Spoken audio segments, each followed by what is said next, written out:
All right, good evening, everyone. Again, thank you. Harrisburg City Council hosted an executive session, prior to the start of our work session this evening. So I'd like to call our work session to order at 5:42 p.m. Mr. Humphrey, could you please call the roll? Ms. Davis, Present. Ms. Green, Present. Mr. Jones, Here. Mr. Lawson, Here. Ms. Rawls, Present.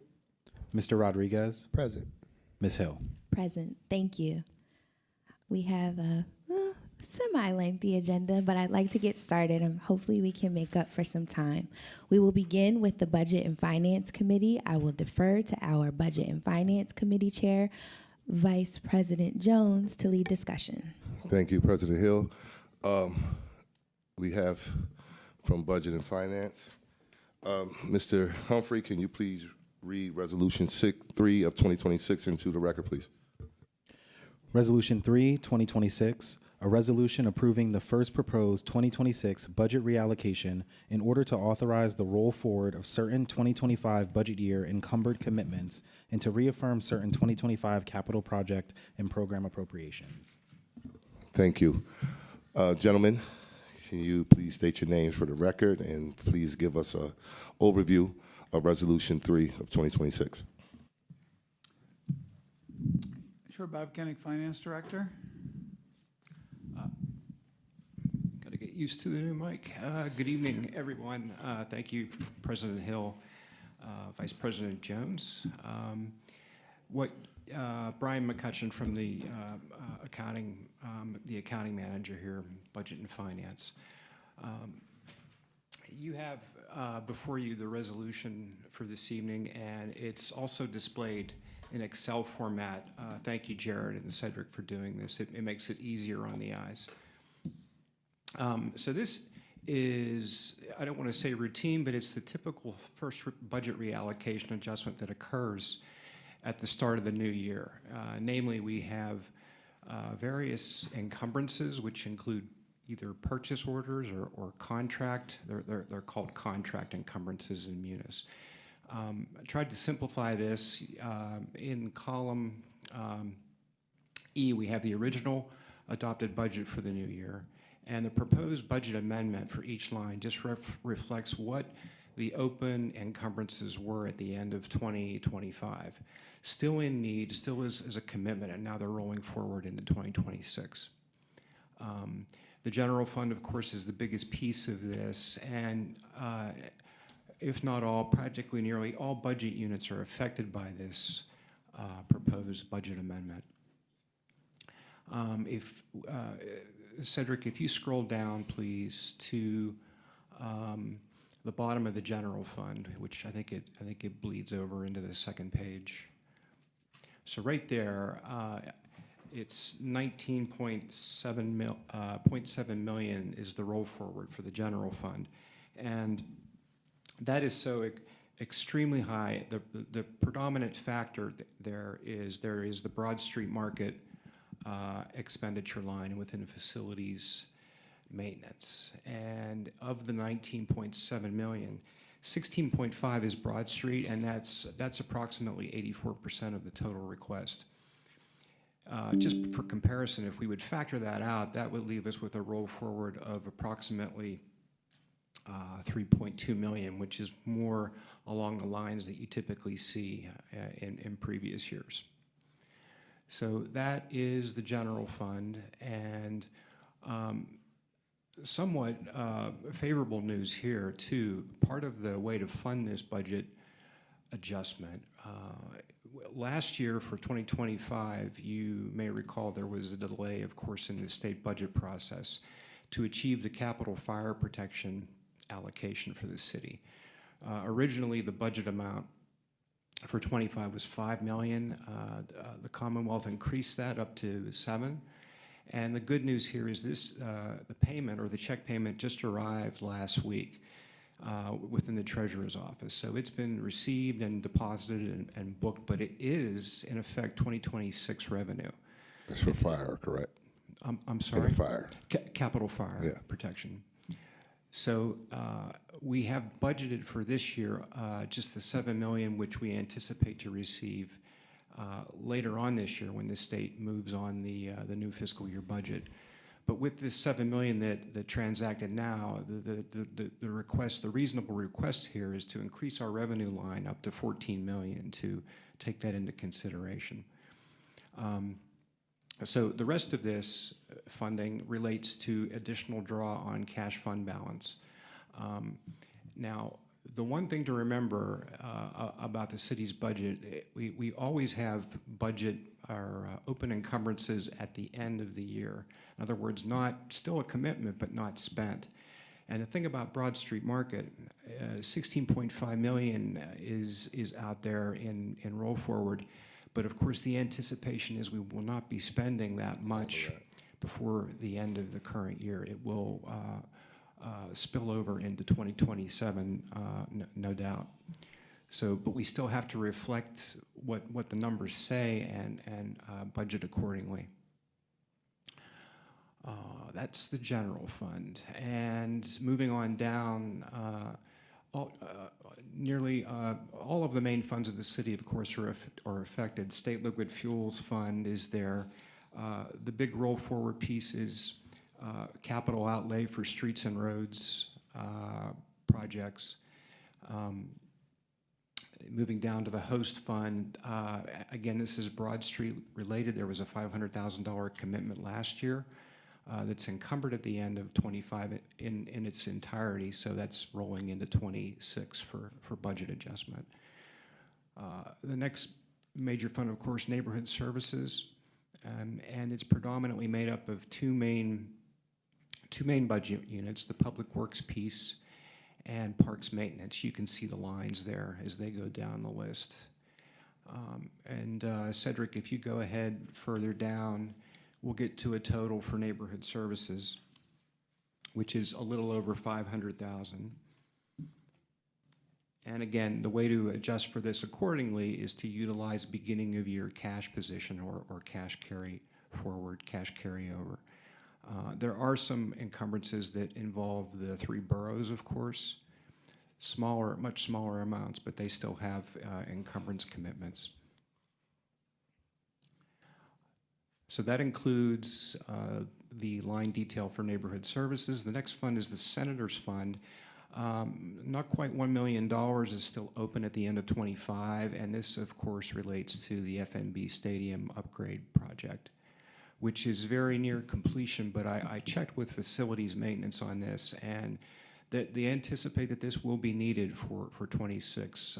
The various vendors, contractor-type vendors involved, will be submitting, I believe, their final invoices. So it still is a significant commitment out there for the Senator's Fund. And there is funding support needed to do that based on what the cash balance is in the Senator's Fund, which includes a transfer from the general fund to bolster that up. That's the Senator's Fund. And the next three funds are smaller in nature. There are three of the special funds, including the Blight Fund, Police Protection Fund, and Parks and Rec. Smaller amounts, but still they have commitments still in effect, those three.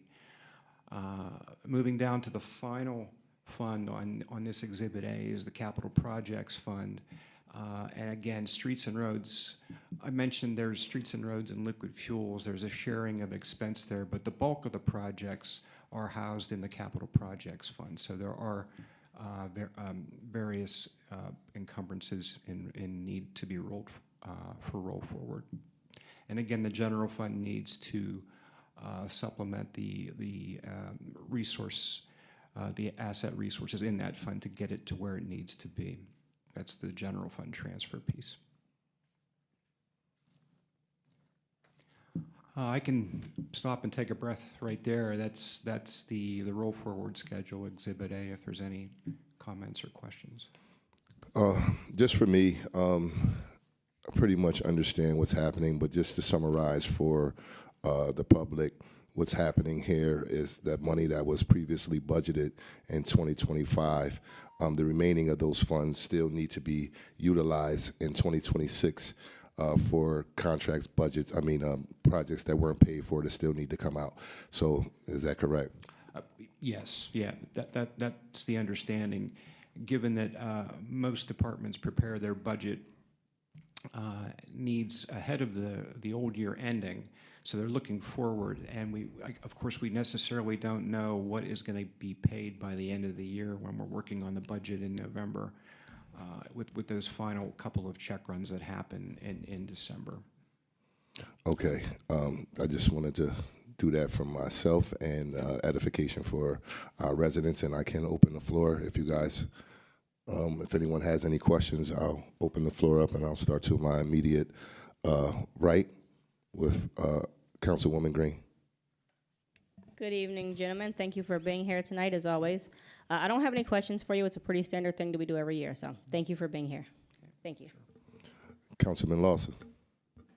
Thank you. I do not have any questions. Thank you for a very thorough presentation. Definitely appreciate it. All right, certainly. Councilwoman Davis. Thank you, Vice President Jones. Good evening, gentlemen. I don't have any questions. Thank you for being here. Councilman Rodriguez. Thank you. Good evening. Thank you for your presentation thus far. My question is kind of around the remaining funds from the trash relief fund. Is that a part of the rollover from the 1.4, the estimated cash carryover from Public Works? There was still a small balance left from the trash relief funds. It was around that. That's why I asked. You actually could still see it too, Mr. Bryant. I think I'm on to what you're referring to, but when you say the 1.4, So right there, I was just guessing that would be the line, the cash carryover, because it was generally around that ballpark, the 1.14. Oh, okay. Or does that money get rolled over? Well, just to clarify, because what we're looking at right there, what's highlighted really is the capital projects fund, which is not the $2 million relief. Gotcha. Right? That came into neighborhood services as income, as revenue to that fund, before the end of last year. So it created the ending. Of course, it strengthened up the cash balance at the end of 25. But the roll forward request for neighborhood services is a little over 500,000. Okay. For the new year. All right. Thank you. Sure. Councilwoman Ross. Thank you, Vice President Jones, and thank you both for being here tonight. This is a standard procedure, so I don't have any questions. Thank you. President Hill. Good evening. Thank you. I don't have any questions around Exhibit A. Thank you. You may proceed. Okay. Just one additional exhibit, Exhibit B, and the presentation here is just a formal reminder to council to be aware of their entitled budget reappropriation items, and they mainly represent capital type expenditures in nature, and more so grant expenses that are funded by the grant funds. The first one up here relates to the $500,000 to move to the fire protection fund. It's all aimed at bolstering that fund in anticipation of the need for the new apparatus fire truck equipment that is materializing in the new year. So that's to prepare that fund or move the funds from the general fund. The next section, and these are all footnoted, of course, you can see on the left there. This item B, footnote B, and it relates to the Dock Street Dam, where the city is in the mindset of the permanent buoy installation project, which this is sort of very preliminary or very early stages, but the strategy here is that to be aware of a reimbursement agreement through the Commonwealth, which would work toward what this project entails right now, the $2 million for that particular line. That's all contained within the state grants fund. The city hasn't incurred as of yet any expense related to this project. The next, in the midsection here, footnotes C through I, all pertain to what originally was achieved through the American Rescue Plan Act, but of course, everybody has heard me say it, where those funds, for the most part, were transferred to the general fund as revenue replacement. Accordingly, the general fund has funded these particular initiatives. And I believe you're familiar with most, if not all, of these, the various initiatives, including affordable housing, the home repairs, the senior program, the demolition efforts. Actually, that one is nearly all but exhausted. There's only, in column E, these amounts really reflect what's still available in project budget. And the two bottom lines then pertain to the Hall Manor Pool project, which is broken up into two phases. Phase one has had some activity because it was the original amount for phase one was $2 million. So phase one is what has been active at this point. Again, this is all contained within the state grants fund, so we can track the activity through grant project identifiers or project strings in Munis. So that's that piece. The bottom piece is, and if Cedric, if you could please scroll down to the next section, which is coming out of the federal grants fund. That's Fund 14. This relates to the multi-parks and playgrounds improvement project that is being funded by that significantly large $13+ million grant that's HUD source and is being passed through from DCED. And again, these remaining amounts show the project budget that has been available. There's in recent months there's been heavy activity on the projects, which on those footnotes identify the locations, as you can see there, including the sports field, Reservoir Park, and Wilson Playground. So much expending has occurred, and then on the flip side of this is a reimbursement grant. So there is significant already through the grants department. They've been putting a lot of effort into realizing those funds to turn it around to reimburse the city, which has been occurring in recent weeks. So that covers those sections. I can stop right there for any comments or questions. Thank you. I really don't have any questions. I do, but I think Parks and Rec is coming up, so I'll save that for them. I have no questions, and again, I'll open the floor. This time I'll go to my far left and start with Councilwoman Davis. Thank you. I do have a question about your last point. You mentioned the federal grant is $13 million that comes down from the government, and then the various departments have to reimburse the city. Is that correct? Well, maybe I didn't say it clearly enough, but the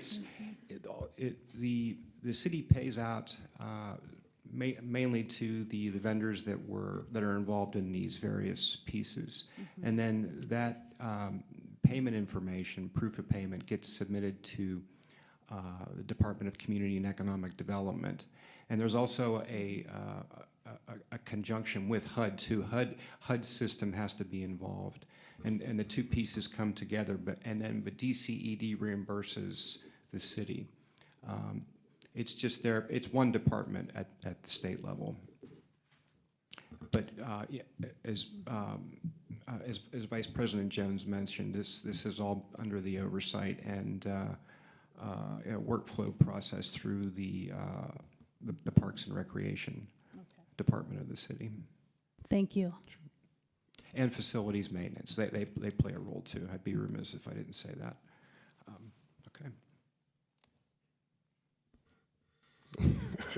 Councilman Rodriguez. Thank you, Vice President Jones. And I don't mean to sound redundant, Mr. McCutcheon. If the rollover or the encumbered commitment from the trash relief program is not recognized through lines C through I, where would I be able to find that balance? What's left from the program? Because that was an encumbered commitment from 25. Right. There was roughly still $1 million left from the trash relief program. So I'm just trying my best to follow those funds so we know what's left, how many more families we could assist, et cetera. Oh, okay. We don't call it ARPA funding no more because it was, of Correct, course, so correct. I'm trying to not say that, but to identify it was through the ARPA program, which became the trash relief program. So if that's not identified through C through I, where could we get a grasp on where or how much left is in that program? And through the business administrator's office, I wasn't involved in the detailed tracking of what you're saying about which refuse disposal accounts in the system, in the mainframe, are being adjusted accordingly. There was a developed list for that. On the financial side, why we're not seeing up here in that midsection I mentioned ARPA, the $2 million in full was completely transferred in 2025, meaning that had it not been transferred, we would still see it up here, but it happened late last year. It was moved from the state grants fund, where it's being tracked and allocated, and it was transferred into neighborhood services, the full $2 million. Those are the financial dollars.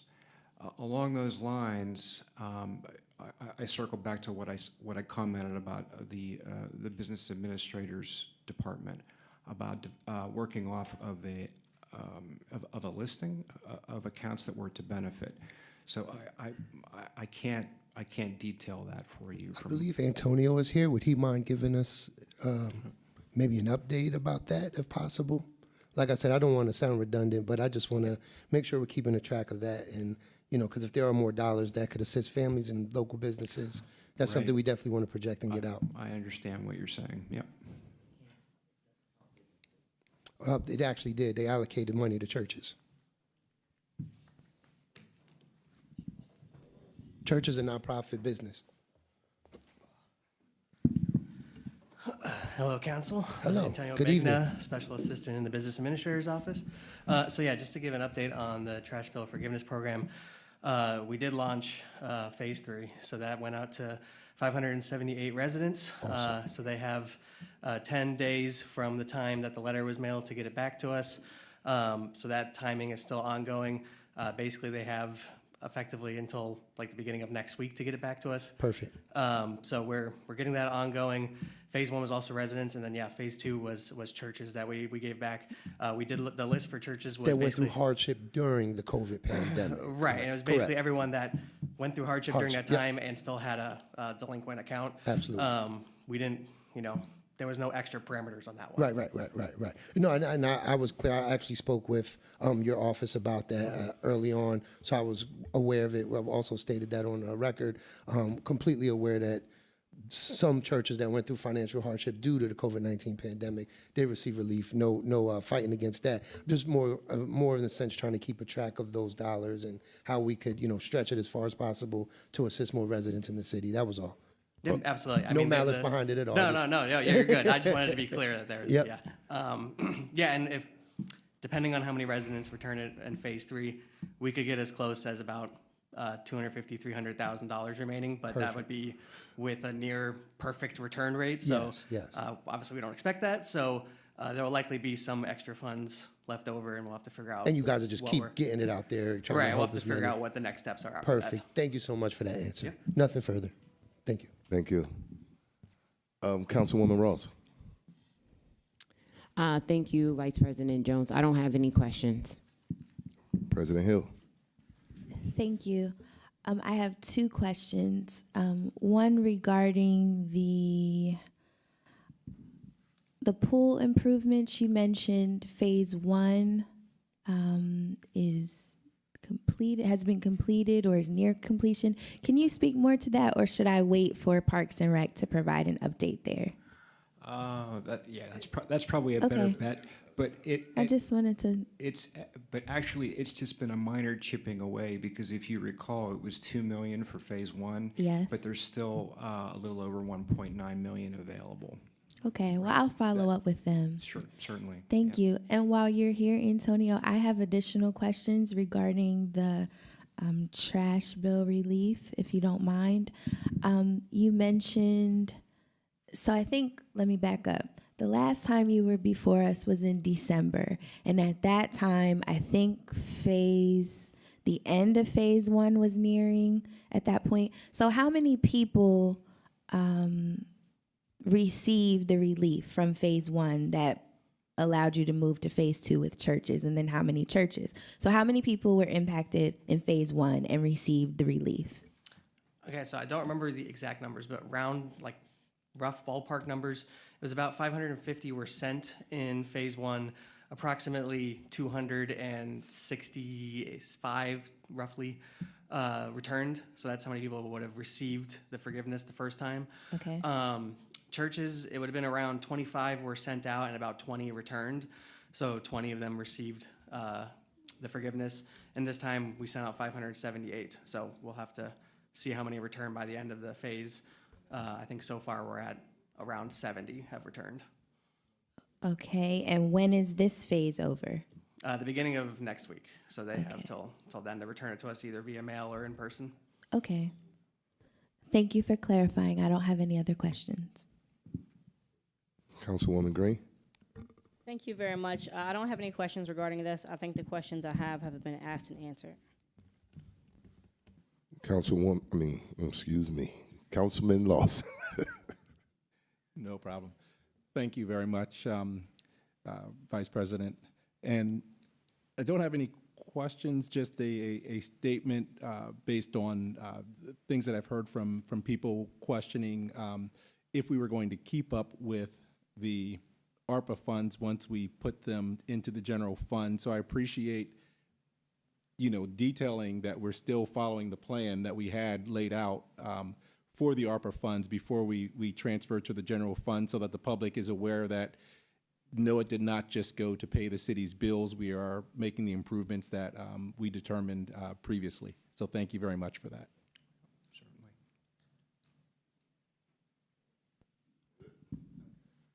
All right, if anyone has any more questions or comments, thank you guys for your presentation. And I would ask that Resolution 3 of 2026 be moved to our next legislative session for vote. And I would ask my colleagues to support. Thank you. Yeah. And Vice President Jones, just one quick follow-up. No, your time has expired, if I sir. may- No, I'm okay. messing with you. Go ahead. The clock is out. No, back on the 15th, when we were working through the final phases of the budget process, I gave an overview about the general fund. Since it's such significant roll forward, I back at that time I said our cash position should be, I was estimating between 21.5 and 22 million. And of course, now that the old year has been closed and we're underway with the new year, the general fund's cash position at the end of 2025 is 14.4 million. So had the capital fire protection materialized, that would have been another 7 million. It would have brought it up to kind of what we were expecting for year end. But I just thought that would be a nice tie-in to what we proposed this evening for increasing that revenue.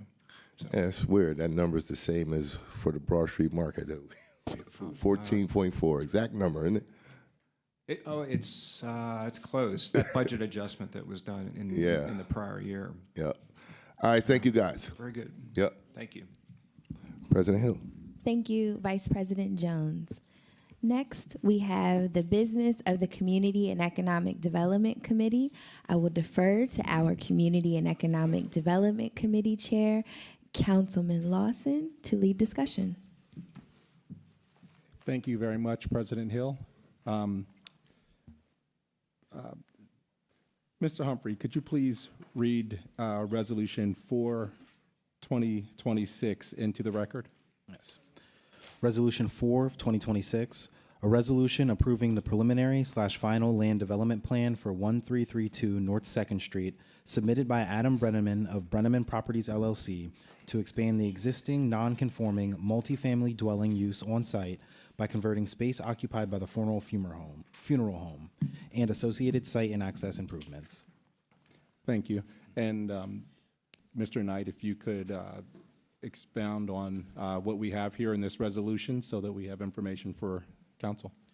Sure. As Cedric noted, this is a proposal to expand an existing multifamily dwelling at 1332 North 2nd Street. The property is, or was, the Newmeyer Funeral Home. So it was a funeral home on the first floor, and there were 5 apartments above it. And the current proposal involves establishing 8 units in the first floor, and which is a bit more of a sprawling than the upper floors of the building, for a total of, I believe, 13 overall apartment units in the building. I believe the Newmeyer Funeral Home exited the property sometime in the middle of last year, so the property has been vacant for a little bit. And the applicants came through for both the zoning relief necessary to expand the non-conforming use of the multifamily dwelling, and I believe that was the only zoning relief they needed. There is a large accessory surface parking lot on site that's just to the south of the property that has, I think, in the neighborhood of 35 spaces, so they have enough off-street parking for any tenants or their guests of the property. Overall, this is a fairly straightforward proposal for a reuse of the funeral home.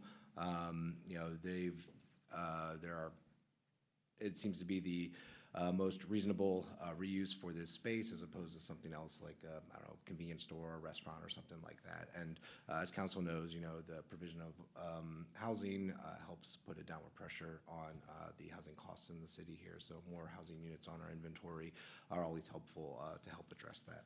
So with that being said, the Planning Commission recommended that City Council approve the request with the following conditions. Any exterior alterations to the property must be submitted for review by the city's historic preservation specialist and may require HARB approval of a certificate of appropriateness application. And the applicant must coordinate with the Department of Public Works regarding the size, location, and screening of any required refuse containers. The Planning Bureau recommends the applicant consider eventually consolidating all refuse storage and access in the existing carport along the Calder Street frontage of the building. I know during the Planning Commission meeting they had indicated that they may be looking at some other alternatives, and I think in their coordination with the Department of Public Works, they may in fact tell them that they need a dumpster to be placed in the on-site parking lot. So we leave it up to the applicant to work with the Department of Public Works to find the best solution in that case. The Planning Commission recommends City Council approve the request for the following reasons. The adaptive reuse of a vacant and underutilized funeral home into apartments represents a sensible expansion of the existing multifamily dwelling use on site, and the project can adequately address the primary concern regarding such proposals, specifically the provision of off-street parking for tenants and their guests. Other conversions of former commercial spaces elsewhere in the city have demonstrated such projects do not adversely impact the neighborhoods in which they are located and often help catalyze other improvements in those communities. And finally, the proposed redevelopment will add new residents to the neighborhood to activate the street on nights and weekends and grow customer base to support local businesses, and will provide additional units to the Midtown housing inventory. And with that, I'll let the applicant introduce themselves. Council, my name is Michael White, Director of Acquisitions and Development for Brenneman Group. Happy to be here. Thank you for hearing our proposal. Would you like me to continue with the description of the project, or? Yes, please. Okay. So some of the facts Jeff already noted, but it's an existing 8,500 square foot building. There is a 5,000 square foot commercial space. If I could clarify, it's in light use right now. The current operator of the Newmeyer Funeral Home is doing sparse services there and is planning to cease operations. Above it, there are 5 existing apartment units, and then in addition to the building, there is 35 parking spaces. So that has a really sizable parking lot and a larger lot in general, almost a half acre. With the sale, there is an additional surface parking lot, 122 Calder Street.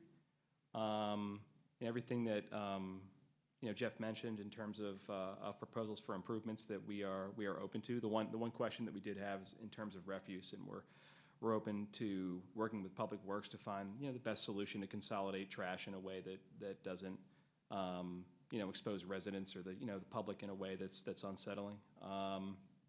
We have we're proposing, or we're approved for 8 units in the existing funeral home space. We have a great team. We're working with CDA, Dawson Architects, on the project. We're working with Inch & Co. for the construction, Midtown Property Management to manage once it's stabilized. We have a proposed loan construction closing date, probably the middle of March, but our final deadline for that, or what our goal would be by the end of March. We can commence construction after permit feedback, probably about 35 to 45 days after that, and we hope that we have a very conservative timeline, just given our prior experience of an 8-month construction period, and then thereafter a 2 to 4 month stabilization and lease up. We're really excited about the project. We think that it's a unique building, it's a unique site. We hope to make it a wonderful addition to the community and add housing units. And looking forward to questions and prepared to help fill in any details. So, thank you. Thank you very much, Mr. White. Thank you. You answered one of my questions, was just making sure that you had the financing in place, because we see many people that come before us and we approve the deal and then things just don't happen. So love that you already have that duck in a row. One question I would have for you is, you're using Inch & Co. as your general contractor. Do you have any say if you are able to work with any of our diverse minority businesses in the area in the construction of this project, or is that completely in the hand of your general contractor? It's something that I'd be happy to talk. We have an upcoming development meeting here on Thursday, and we're going to learn more about the subcontractor base and the people, the third parties that Inch wants to work with. So if I could loop in with you, I'd be happy to receive a list of referrals. If you have contractors in mind, we definitely would be open to talking to Inch about that and seeing how that can work with their project scope and the workflow. So absolutely open to that. Okay, great. That's one question. One last question I have, and this is just for my own information. I'm sorry, if I could just add Yes, please. that we do hope to be able to GC projects in the future and have more flexibility. That's something that we're building up to, and we can have a little bit more autonomy over that process, and then that would empower us even more to consider contractors independent from a GC control or consideration. So Right. sorry to interrupt. No, that's fine. And the reason I bring that up, looking for like more of the minority and women-owned contractors, it's basically to help improve the life of many of our citizens. Basically, when we are intentional on hiring these people, we're getting people that will, be able to move into your project because they have a great paying job, and then also we're hiring companies that are going to hire people that other companies may not look to hire because they don't understand necessarily that person's background or that person's lifestyle. Where you have a more diverse contractor group, you'll get more people that will hire people that others may look at and not think that they're appropriate for a job. So just keeping an open mind on that when you do work as the general as the general, that'd be great. And then the last question that I have is just, is there any type of environmental mitigation that has to come when you're converting a funeral home to a residential unit? Because I'm not certain of different chemicals that may be present in the process. Yeah, that was a big, when we were assessing the site and working with the seller and the funeral home, that was a big question that I had, and he's going through the appropriate process with, I'm not totally familiar with the regulatory bodies that would supervise the dissolution of the funeral home, and that's actually part of the sale and the escrow, and that what Mr. Bittner, the seller, that he's going through, and we're giving him time to do that appropriately. So that's his under his control and his objective, and we've talked to him about that a lot, just from the standpoint that we allow a window for that to happen appropriately. So that's, but in terms of the building itself and the conversion, we have already mapped the sewer system. We've had a laser scan of the building. We've had our subcontractors in and to assess any environmental hazards in terms of like the disturbance of demoing the building and the existing layout as part of the conversion. So that's something that we have our eye on, and there's been prior renovations to the building, so we think that it's in great shape to be converted again, I would say, and we're satisfied, from a safety standpoint. Okay, great. Thank you very much. That's everything that I have as far as a question. I'm going to just go to my immediate left here. And Councilwoman Green, do you have any questions? Thank you very much. Thank you, gentlemen, for being here tonight. I think it was a pretty thorough presentation, so I don't have any questions. Thank you. Vice President Jones, any questions? Yes, thank you. Thank you for being here and your presentation and being willing to do a project in our beautiful city of Harrisburg. Many more to come. Yeah. I'll just reiterate what Councilman Lawson has said. For me, I won't go into too many things, but I'll just ask two questions. And something that I'm very passionate about is ensuring that local people in the city of Harrisburg, I won't use diversity, equity, and inclusion. I'll just say, contractors here in the city of Harrisburg have an opportunity. And I know this is a small project, so I'm not looking to get 50%. This is just an ask. It's not a requirement, it's an ask. This is just something that I'm very passionate about, ensuring that the locals have an opportunity to be included in the economic growth of our city. How many jobs do you think will this create? I think 15, in terms of primarily just via the subcontractor skilled labor base. Okay. And I also that we do have projects that are coming up too. That, like I said, so when I say that we venture to GC, that we do have projects coming up that we're going to have specifically that we have site control that are very likely to happen. So I would hope that this could be a continued conversation about absolutely who we employ and how thoughtful that process is. So. Well, absolutely. I'm just speaking for the residents again. Being my lifetime here in the city, I've witnessed a lot of construction and development happening where a lot of us were cut out, and I'm just being that voice. Second thing, safety-wise, I see in here that you guys won't be changing any of the lighting. How efficient is that lighting in that area to ensure that the residents in that area can have some good lighting? I see some of the historical things that you may have to go through, but do you believe the lighting is efficient in that area?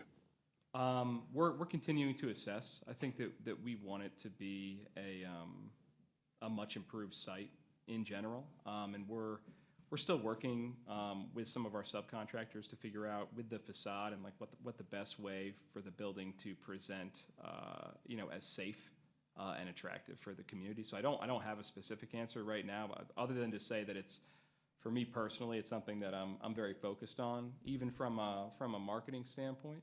Just in terms of the profitability of the project, that we want the site to be transformed. And we want people to feel good and safe about where they live, and we want the neighbors to feel good and safe about what is put in their community or how buildings are changed in their community. So whether lighting to the degree that we're allowed to, and then safety in terms of safe access to the building. Yeah, I see you have maybe 3 different entrances to this property. Yeah. Yep. So that's something that we're working on with our subcontractors, and that we're at a really critical point right now where we're going to get a lot more detail here in our coming meetings. But it's a focus of mine. I can say that. I appreciate it, and I hope we can get an update on those safety measures. So that would be great. Yeah. And that's all my questions. Thank you. All right. And President Hill. Thank you. Good evening. My questions are around affordability. So I wanted to know if this project will be participating in the affordable housing 20% relief. It will not. Okay. But when I came before about 315 North Second, I think we definitely heard that feedback, and we did rework our pro forma and our project, and we were working with the Affordable Housing Trust Fund to try to take 2 of those units of the 10 and make them affordable. So it's something that we're working on. We have actually our next 2 projects that we hope to complete are going to be 100% affordable, and 28 units total as proposed right now. So it's something that we're going back to a prior project to try to institute, and that in our future projects that we look at a lot of different things, but these are very present and future projects that are going to be 100% affordable. So for this one, it is not going to be, but it's something that we're passionate about and focused on, and that we're putting a lot of resources into now. And I think over the next year and a half that we're going to be able to add a lot of affordable housing and these are all projects in the city. So. Okay, great. For this project, it would have only been approximately 3 of the 13 units, but I'm glad to hear that you are revisiting with the other project. It's something that I'm passionate about because it's great to have rehabbed properties or even new units available to our residents. But if nobody can afford them, they're going to remain vacant, right? So I think I'm glad to hear that you heard what I said, and that I'm going to continue to ask because it's important, right? One developer once said, "Oh, it's going to be a beautiful building." I'm like, "That's nice. It's going to be beautiful and empty because nobody can afford it." So I just want to ensure that, I guess not this project, but your future projects, you are taking the city proper median income into consideration. Yes. I don't have any other questions. Thank you. Thank you. Councilwoman Ross? Thank you very much, Councilman Lawson. I just to piggyback off of President Hill, I was wondering if there not going to be any affordable apartments, how much is the rent going to be for the apartments? 'Cause I think it's 1 bedroom and 2 bedrooms. Yes. The rents range from $1,000 per month to $1,800 per month, and the average is just over 13. Okay, so the 1,000 would be for the 1 bedroom, and That's for a studio, actually. oh, that's a studio. Okay. Oh wow. Okay. And then I just had a couple more questions. One of my questions, and it actually wasn't until you were speaking about that there were apartments currently in the funeral home, and then you're converting the bottom level into, I think, 8 more apartments. There's 5 at the top. So I was thinking, is there anybody living currently in the 5 apartments at the top? And Yes. Okay. And so I was just thinking about them, like, are you going to be rehabbing their apartments? If so, how are they going to be displaced? And if you're not, then how are they going to be displaced while you're doing the bottom level?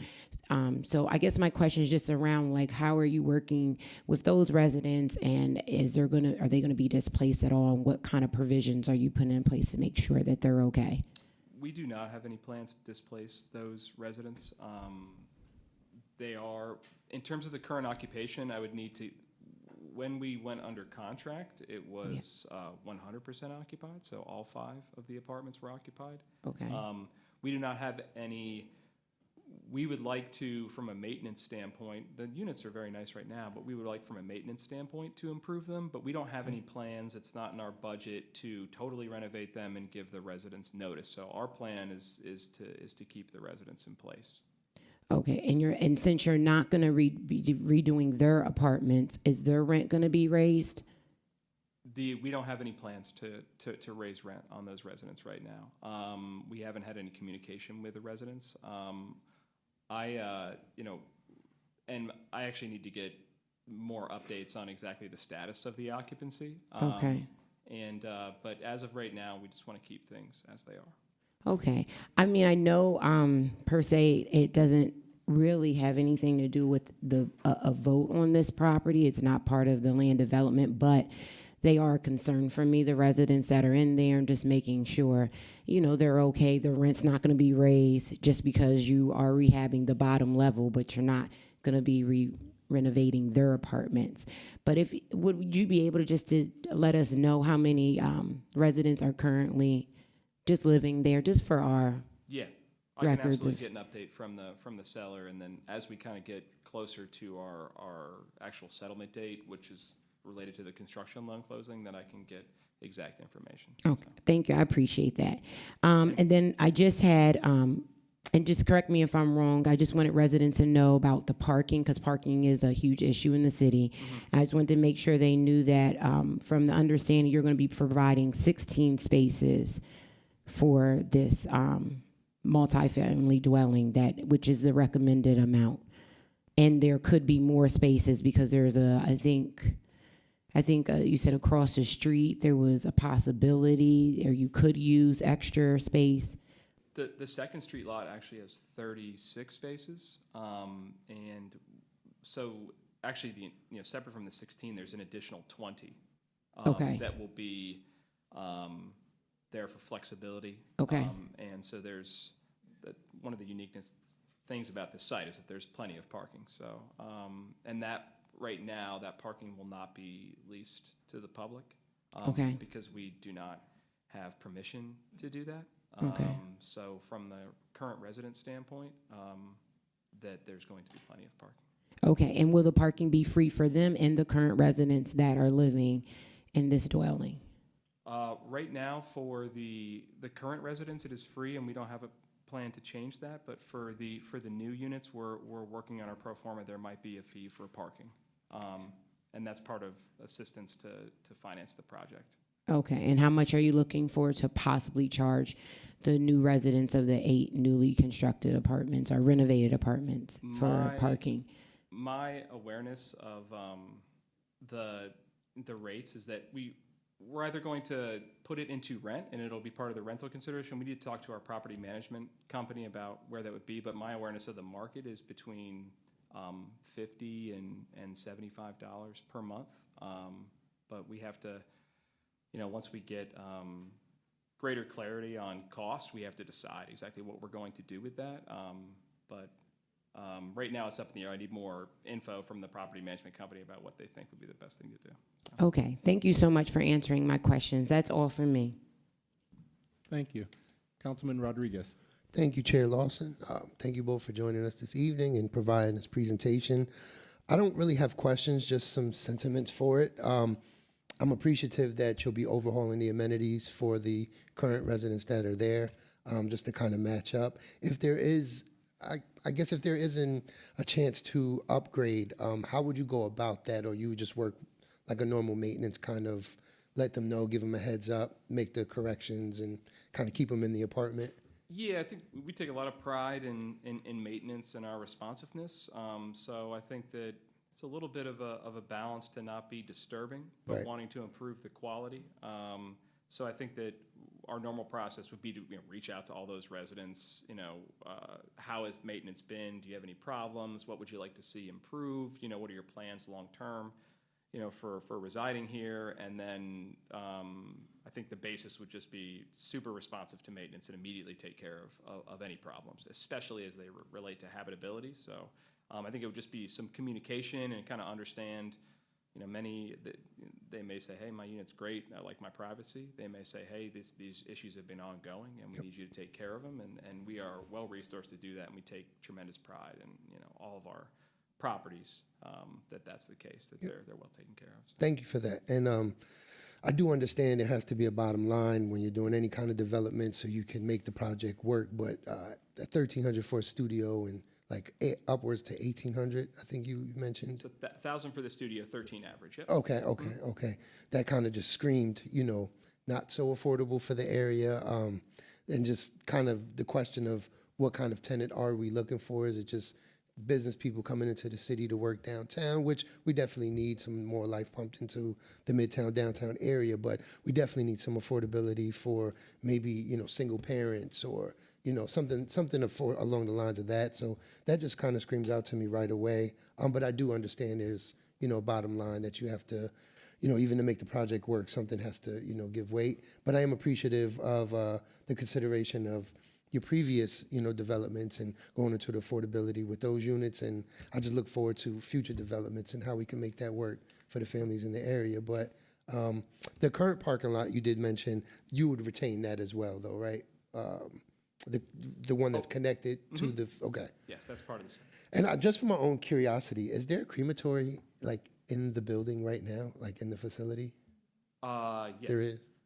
There is? Yeah, I believe there's, well, I'm not totally, I don't believe so, actually. I don't think that there is cremation proceedings. That's what I was curious about that. No, I don't think so. I have not seen that. It has not been disclosed, and I think that their process is different from that on that site. I didn't want to be on Ghost Hunters or anything. Yeah, no, this is But, people are gonna be living here now. Yeah, absolutely. And I just was curious because I know sometimes a lot of fuel lines would have to be connected to those furnaces, so that could just be a lot of more work on your end. But I was just curious more than anything. It's not very frequent we get these kind of developments, restructuring an old, morgue or funeral home or crematory. So I am appreciative for you gentlemen being here this evening, and that's all I have. Thank you. Thank you. Yep.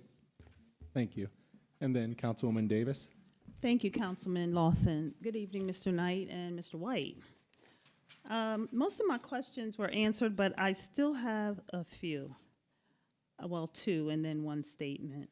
What is driving you to consider your next project of 28 units and all of those to be affordable?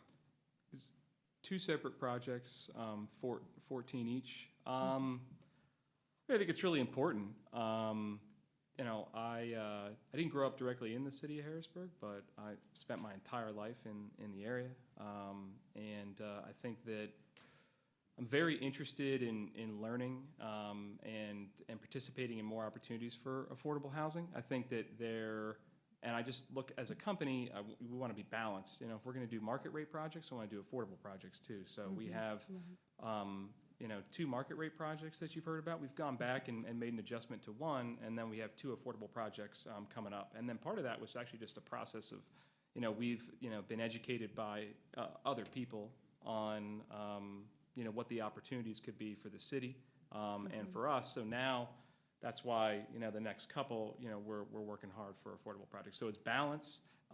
It's a love for the city of Harrisburg and wanting there to be, I would say, a beautiful building that is also affordable, wanting to do great structures that are accessible to a broader part of the population and the market, and then from just wanting to be balanced and help all the city's residents as opposed to like a target population that can afford rent that might not be accessible to others. So. Thank you. I appreciate that. And are any of your units developed for, or will they be developed for handicapped persons?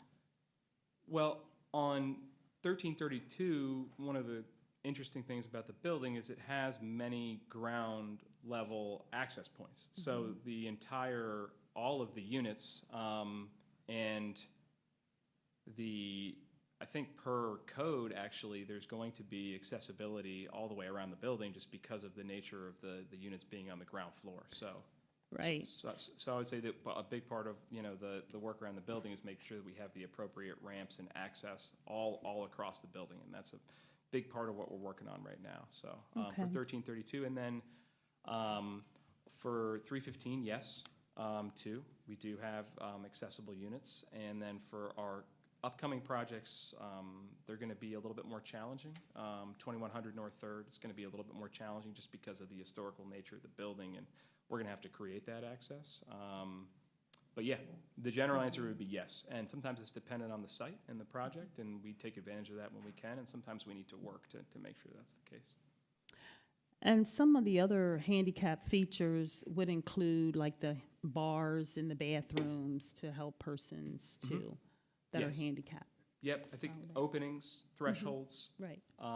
access to the building, and then I would just say in general, just from a human-to-human standpoint, that we are open to, we want to make units available to everybody from the leasing standpoint, and if somebody came to me that needed accommodations, like, accessibility bars and bathrooms, that I would be happy to accommodate that.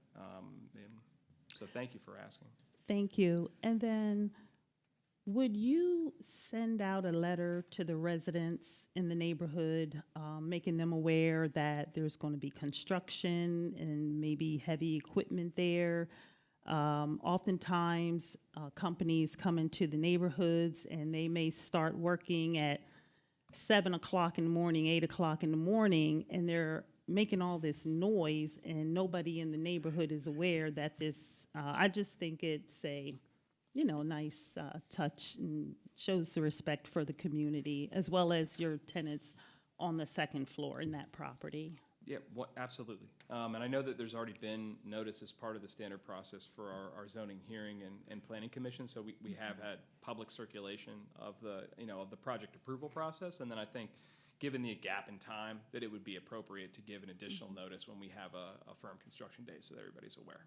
That's not a problem. Thank you, Mr. White. That's it for me, Mr. Councilman Lawson. Thank you. And then Vice President Jones said he had a follow-up.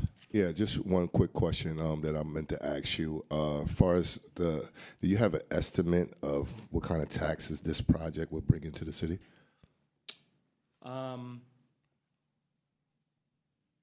In terms of property tax revenue? Yes, sir. I apologize. I think Yes.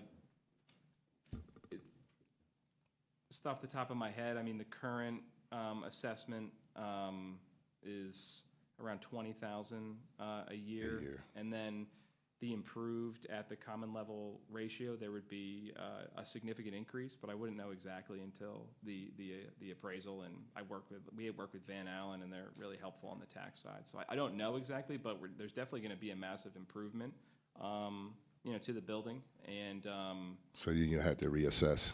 yeah, but we might. I want to be that we might also pursue abatement though too. So long term, it's going to be a much improved building that is much more valuable and has a much higher assessed value.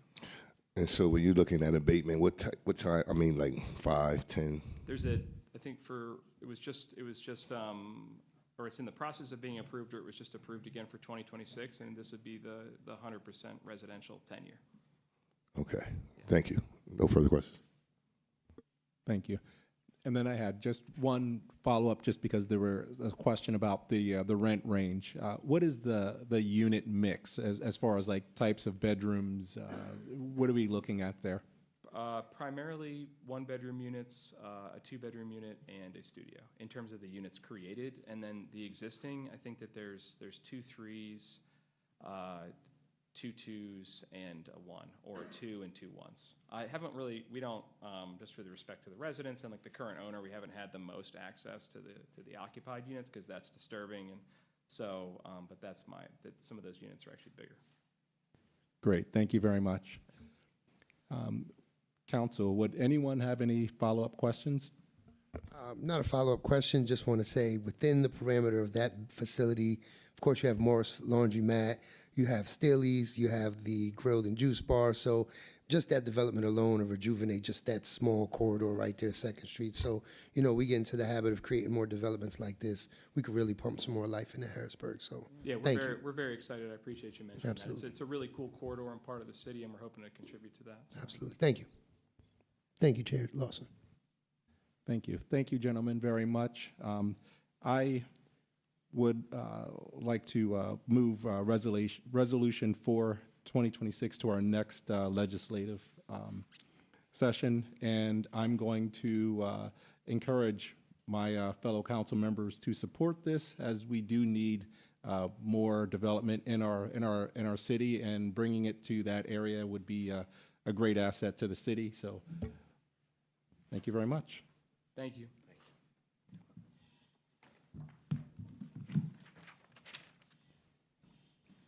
And I believe, Mr. Knight, you're going to stay right where you're at. Mr. Humphries, could you read, please, Resolution 5, 2026 into the record? Yes.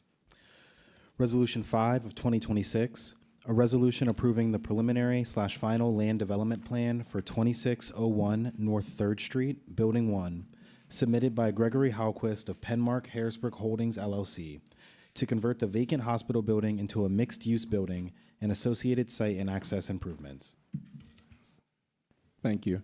And once again, we have Mr. Knight, and this time I'll remember to ask, who are you sitting with? Sorry, go ahead. Council, my name is Greg Hallquist, and I'm with Penmark. Okay, thank you very much, Mr. Holquist. And it looks as if we have a presentation, if you could please. Yeah, I'll do a little introduction and I'll hand it off to Mr. Hallquist to go through the PowerPoint. So as Cedric noted, this proposal is actually the second phase of the Polyclinic Hospital Campus revitalization. Council may remember, I think last year, reviewing building number 3, which is phase 1, which is at the northern end of this site, and was the former nurses' quarters. So that was a bit more of a, I think, easy conversion to apartments. This is going to be a conversion of the main hospital building at the southern end of the site, so much bigger institutional space. So the proposal is significantly different in terms of both the number of units and the types of uses that will be on site. They're proposing to convert the vacant hospital into a mixed-use building featuring 130 residential units, associated amenity space for tenants, and both space reserved for retail store uses and space set aside for future development proposals. So that will allow the project to, I think, evolve over time as some of these units come on board, and as I think they probably further in their engagement with the neighborhood, the surrounding neighborhood. They've been having a lot of meetings, as you may recall, from the first phase of this project. The project proposes units in a variety of configurations and sizes, from studios to 3-bedroom apartments, and from 544 square feet to 1,143 square feet. Again, this is the second phase here. The applicants have a significant amount of parking associated with that. You can see in the upper right-hand corner of that PowerPoint slide there, the parking garage. I think it's somewhere in the neighborhood of like 400 parking spaces, 440 parking spaces in that garage. And then there's also a significant amount of on-site surface parking to the west of the main buildings there. As noted, it's going to be a mixed-use building, so there is space along the 4th Street frontage for some outward-facing commercial uses, and then some kind of flex space for the future on all of the floors. So that would be, I think, a really unique aspect of having some sort of commercial or community-focused space on upper floors, so it's not necessarily just entrance right in at the ground level. But overall, this is a very unique and challenging footprint of a building and floor plan of a building. So we're excited to have somebody that is on site and working through the process to hopefully bring this property back into productive use for the city, both contributing to the tax base, as we've heard before here, and then also providing new housing units for potentially current residents of the neighborhood as well as future residents, and then some neighborhood-focused commercial and community amenity space. With that all being said, the Planning Commission recommend that City Council approve the request with the following conditions. The applicant must reconstruct portions of the 4th Street sidewalk to be ADA compliant, and specifically the loading dock in the middle of the block. The Bureau recommends that other points with vehicular crossings utilize driveway designs with consistent safe raised sidewalks across them for safer vehicular and pedestrian conflict points. And that first point was, if you are familiar with the process, there's like 2 loading docks off of 4th Street that trucks would back into right off the street, so it kind of cuts up the sidewalk right there. So we're just recommending that that be reconstructed, and hopefully to have a raised crosswalk design across some of the 2 vehicular access points into the site on 4th Street. The applicant must coordinate with the Department of Public Works regarding the size, location, and screening of any required refuse containers. The Planning Bureau recommends the applicant consider eventually consolidating all refuse storage and access in the existing vehicular access areas along the 4th Street frontage. And again, there are 2 kind of little pocket parking areas, loading areas off of 4th Street for the former hospital there that would perhaps make a good location for trash trucks to be able to get into, and also to keep the refuse off of the public right-of-way frontage. The applicant must ensure that any proposed signage for the businesses on site is in conformance with the applicable regulations, or they must secure the necessary zoning relief. And finally, the Planning Bureau recommends that sheltered bike parking be provided at the main entrances to both the residential and commercial components of the property, with secured bike storage potentially located in one of the proposed amenity areas on the first floor as shown in the floor plans. Planning Commission recommends that Harrisburg City Council approve the request for the following reasons. The adaptive reuse of a large vacant and underutilized institutional building into a mixed-use building with lower-level retail store spaces and apartments above represents a unique and challenging project in the city and will support redevelopment of the remaining buildings that comprise the former hospital campus. Additionally, the applicant is retaining flexibility in the project by reserving portions of the building for future development proposals, which will help the project grow more organically to support the needs of existing residents of the neighborhood and future residents of the development. Successful redevelopment of this institutional site may help catalyze redevelopment and reactivation of other institutional sites to the north, including the former William Penn High School and the Zembo Shrine. Other conversions of former commercial or institutional buildings elsewhere in the city have generally demonstrated such projects do not adversely impact the neighborhoods in which they are located, and often help generate other improvements in those communities. And finally, the proposed redevelopment will add new residents to the neighborhood to activate the street on nights and weekends and grow a customer base to support local businesses while providing a new neighborhood-focused space, and will provide additional units to the uptown housing inventory.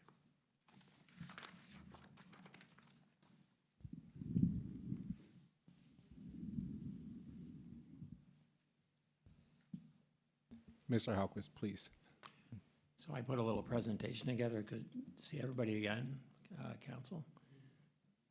Is it okay if I give a quick update on Building 3, what you guys approved Yes, in November, please. just to sort of update you on what's happening? Next slide, please. So this is an overall progress schedule of Building 3. Yeah, it started out with City Council approving the zoning. We went in for land development approval. We submitted that in August, so you all approved it, I think it was July 7th, and then we submitted on August 1st. We went in front of Planning Commission on 9/3, and they recommended it for approval. And then we went in front of you on 11/3, and then 11/10, you voted it into action there. And so from that point, we went into detailed design. The detailed design is basically at the point now of going out for bid. The reason I highlight that is about the questions around minority participation, which is something, I'm sorry, I'm a little sick, so something that I talked about every time I've been in front of council is something that's important to us. And so hopefully all the subcontractors will be seeing those drawings. We got our demo permit on 9/30, and we started demolition as soon as council approved in November. We started demolition, and we actually had to stop because we ran into some structural questions. This is an old building. It's a 100-year-old building, or at least portions of it are. It's actually was built over 4 different time periods, so all these different structures and questions came up. So we had to stop, pause, get questions answered, and then we're back under construction again with the demolition. And our construction will really get started in earnest as soon as that demo is far enough along. We did get our building permit. I guess, January 13th. So we're ready to start and full steam ahead as soon as our demo is far enough along. Next slide, please. I wanted to give a quick update on the historic tax credit process. It is very involved, and it's important that I talk about it because we have told the neighbors and told council that we're going to preserve the building. And I just thought it would be important to let you guys know where we are with that. Next slide. So this is kind of the layout of the overall program. When you submit for historic tax credits, you have to go in with the whole campus all at one shot. So that's Building 3, Building 1, and Building 2. Our main focus right now is Building 3, but we are working on the tax credits for Buildings 3 and Building 1 at the same time. I circled that Building 3 because the next slide, please, next slide. This is the schedule for Building 3 only, and every one of those lines is a lot of work. So we have a 4-person team working about half-time for the last 5 or 6 months on getting the historic tax credit. So it's just sort of a, no one can read any of that, I know, but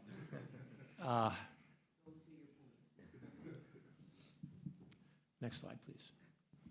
A little sense of the progress. We are very fortunate to have an excellent demolition contractor who's really doing a great job. And this is kind of some before. We really started on the fourth floor, and are working our way down. And next slide. And this is what that looks like after about 4 weeks. I mean, I want to say the hardest part of the 4th floor looks like this, and you could eat your dinner off the floor. I mean, it's insane how clean and thorough and good a job, and that's a local contractor. There are ample folks here, we just had to find them. And this is an example of that. So, next slide. We talked a little bit about the last time we got in front of you guys about site logistics, and that was important. And it is locked down just like this. Hopefully, if any of you have driven by, you see that we really try to make sure that the site is tight, that there's not loose anything anywhere. It's like we've got a really good construction manager, a really good demolition contractor, and we're doing our best to follow the rules. We have a couple more meetings with the neighbors coming up. Those are going to go on the city website out of the gate this time, instead of the last time we found that out the hard way, that we were getting a poor showing because we weren't advertising it the right way. And so we'll just do that right out of the gate. And this will be our 6th and 7th meeting with the neighbors. And we'll give them an update as well and talk about Building 1. Because right now all eyes are on Building 3, but Building 1's more of the same. So we want to make sure everybody's connected with what's going on. Building 1 would follow Building 3 by about 2 or 3 months, 3 months, say. So it had to do with financing, why we split it up that way. We couldn't go to a bank and have them finance 230 units all at one shot. Next slide. So a little bit more about Building 1, which is Phase 2. So land development on Building 3 is done. This is about Building 1. Next slide. This is where it sits on the site. I think most folks are aware of it. You all have seen, I think, all of this before in the zoning, the rezoning application, and again with the land development application that we just submitted. Next. And these are just some 3D views of, it's all in a model. So I asked the architect, send me some pretty pictures, whatever, and that's what he sent me. So next slide. So this is an aerial from the 4th Street side, and the reason I wanted to show that is, one, it kind of shows the mass of this. I get lost every time I go in this building. It's 5 stories, including the lowest level. It's 205,000 square feet, roughly. We can't use all the square footage with the zoning limit that we have with 230 units. This campus really could support more like 300 units. We can't use it all. Next slide. And these are some street views.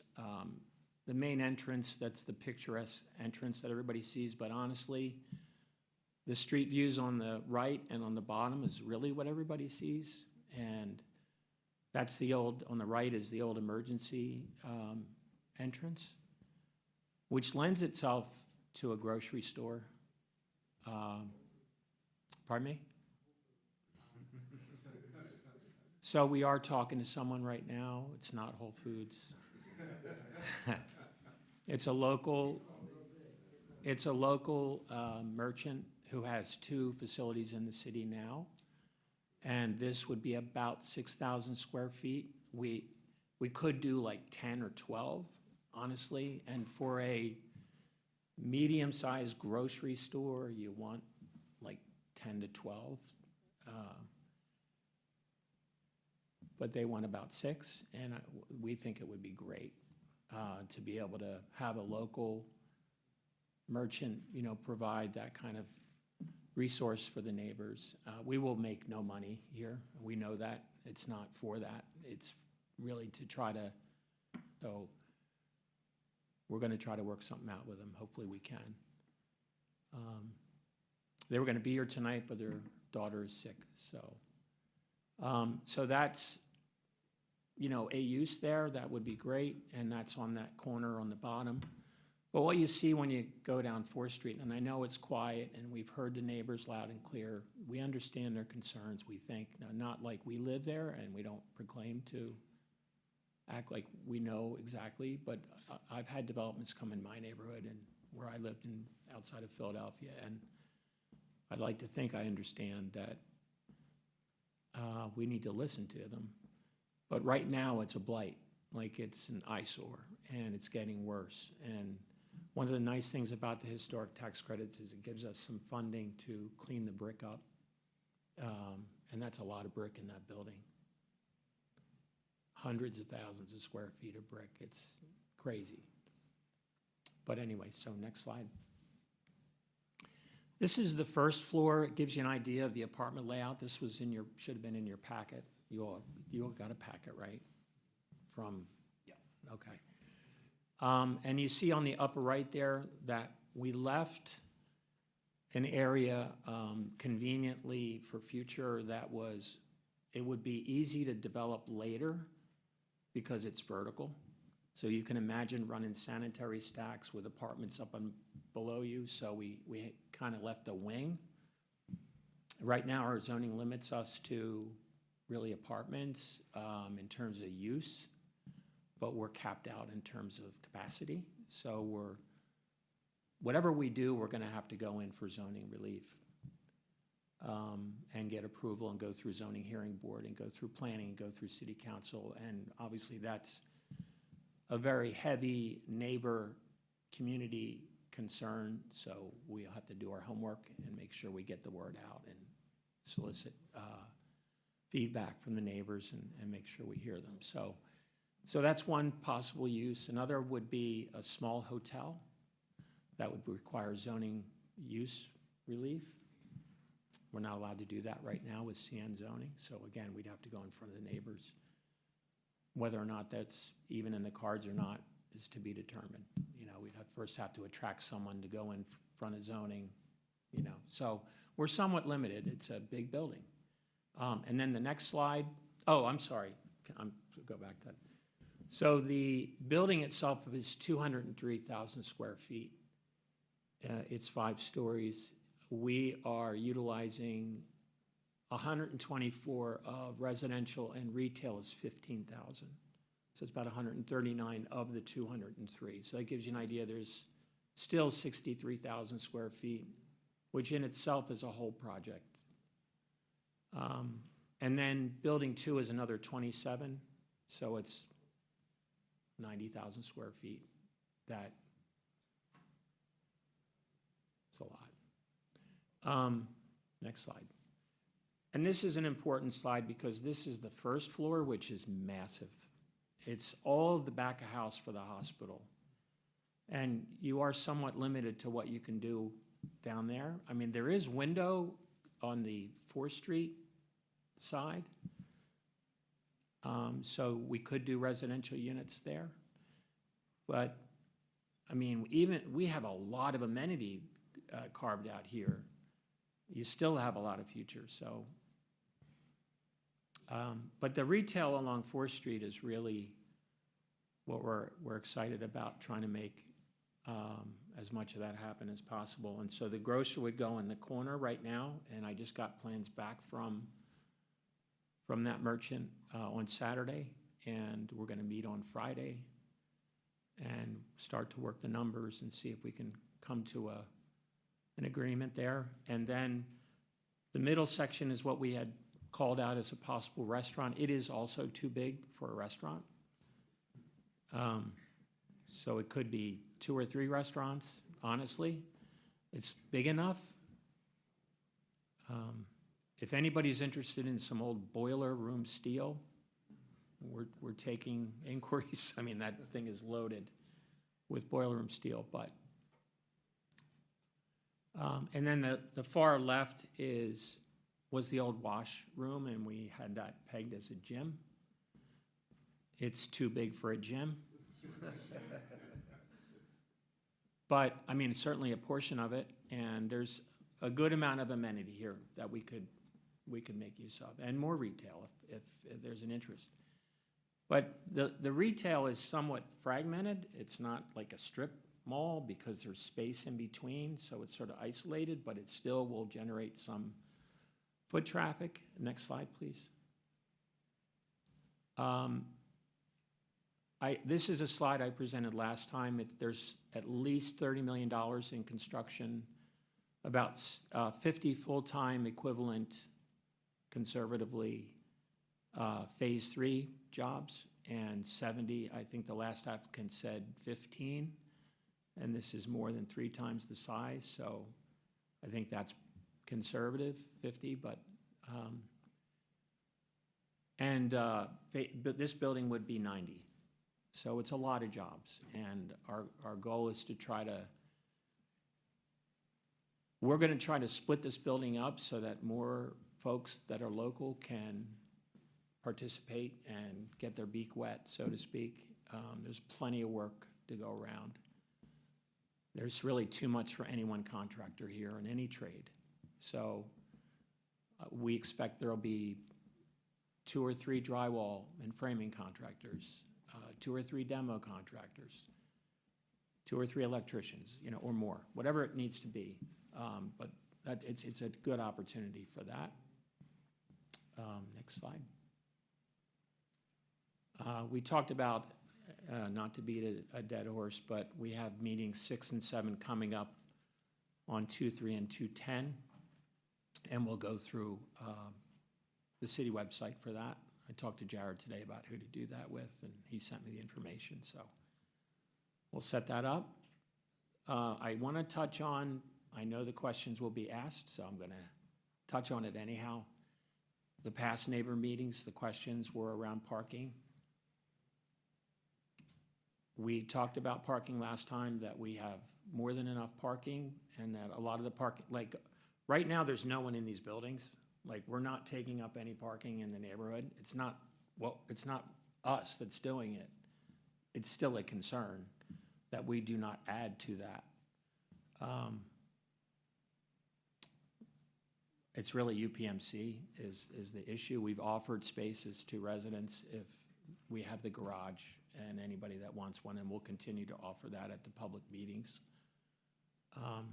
Traffic was a concern. As an office building, we hired, for building 3, we hired a firm to do a trip gen letter, and that was at the city engineer's request, and we met with the city engineer. They asked us to do a campus-wide letter, or a trip gen letter, which we did. We met with the city engineer, so I'll show you what that showed in 1 second. Security and safety was a concern. Will this bring crime into the neighborhood? We explained that studies would show that it does the opposite. It brings population that otherwise it's a vacant lot. Like, we've found squatters, it's hard to keep up with that. There's not a fence, like a barbed wire fence around this property. So it would bring light and, not overly done, but it would bring attention and focus to the area as far as security and safety go. And then the neighbors had construction-related questions. When would it start? What time would it start? Things like that. We think hopefully we've ironed that out with building 3. In terms of, we haven't had complaints. We did have one call, a neighbor explained that there was a strobing light going off in our building, so that's good. Like, it was a false alarm, but that was good. I think it was a power outage or something in the area. Next slide, please. We showed you the parking plan last time, and that's the garage that Jeffrey was referring to in the upper right there. And so it's not, nothing's changed as far as that goes. We have, actually, we have more than enough parking, because the more than enough parking was based on a certain maxed out situation, which we're not even going to exceed with phases 1 and 2. So, next slide. So there it is. That's the capacity. Next slide. This you didn't see. This was the campus-wide trip gen. The most recent use of this was as office, and we went over this with the city engineer. Building 1, which is the ones that are circled, we just lost that lease like a year and some months ago. So it'll go from 252 peak in the AM to 66 as an apartment building, at 240 to 266, and on the weekend 179 to 63. So it's a significant reduction from an office use to a apartment building use and multi-residential use, mixed use. Next slide. That's it. All right, thank you very much. That was a great presentation. I personally have a stake in this project just because I live not too terribly far away, and hopefully the retail is going to be something that we can enjoy. I love the idea of bringing a grocery store a little closer to home that I can walk to and take items back. And also as a hotel, excuse me, not a hotel, we're wishful thinking there, but as a hospital, this is where I learned my grandmother was human. So getting, yeah, actually she became sick, and before that, you know, you just look at your parents or grandparents as they're superhuman. But right there is, so it's a piece of Harrisburg history that does mean a lot to me, and I appreciate you touching base on some of the questions that I would have had for you. Is definitely want to see minority and diverse business access to this project, as well as a lot of our local residents, because again, we want to keep as much of that money in the city limits as possible, so that we're providing good jobs for our residents. And it may have been in there, just curiosity from our last discussion. What is like the mix of apartments? Are we looking at 1 bedrooms, 2 bedrooms? So it's studios to 2 beds. Mm-hmm. We may, in Building 3, have some 3 beds. We're going to continue to look at, you know, what the market says. It's really saying studios 1s, 2s, but we have enough room to have some 3s. So I think we'll have some 3s. The rents are, they were a tad higher. They're a tad lower now. We start in the mid-900s for studio. And right now, we're not at subsidized, you know, low-income tax credit housing levels of affordability, but we are at market rate, 80% AMI for many of our units. The financing that we have just won't allow for the lower level of affordability, like 30% AMI. Mm-hmm. But like the last applicant, we're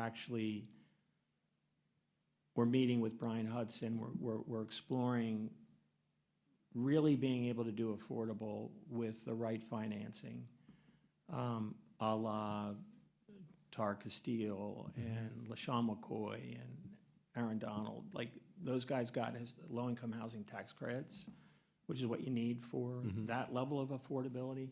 Whether you do 4 or 9%, you know, it's whether or not you're at 30 or 50 or 60%. We're at 80, but that's what the private market would require. But that's where our levels are. So it's that mix and about that price. Around 13 to 1450 for a one bed and 1600 for a two bed. Okay, thank you very much. Yeah. That's everything I had as far as questions, so I will come to my left here with Councilwoman Green, if you have any questions. Thank you very much. Thank you, gentlemen, for being here tonight. I don't really have many questions. We've discussed this project a few times over, so glad to see it progressing and moving forward. Also glad to see that you're using some local companies in the construction, which is something that you discussed, but a lot of times we never hear the follow-up, whether people actually use them or not. Everyone says they're going to, but not many actually do. So thank you for following through with that. So thank you. Thank you. Vice President Jones.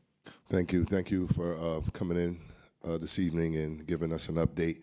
But I will just share that I have been to this site several times, and you are correct, Councilwoman Green, that I've actually seen locals working there, and I thank you.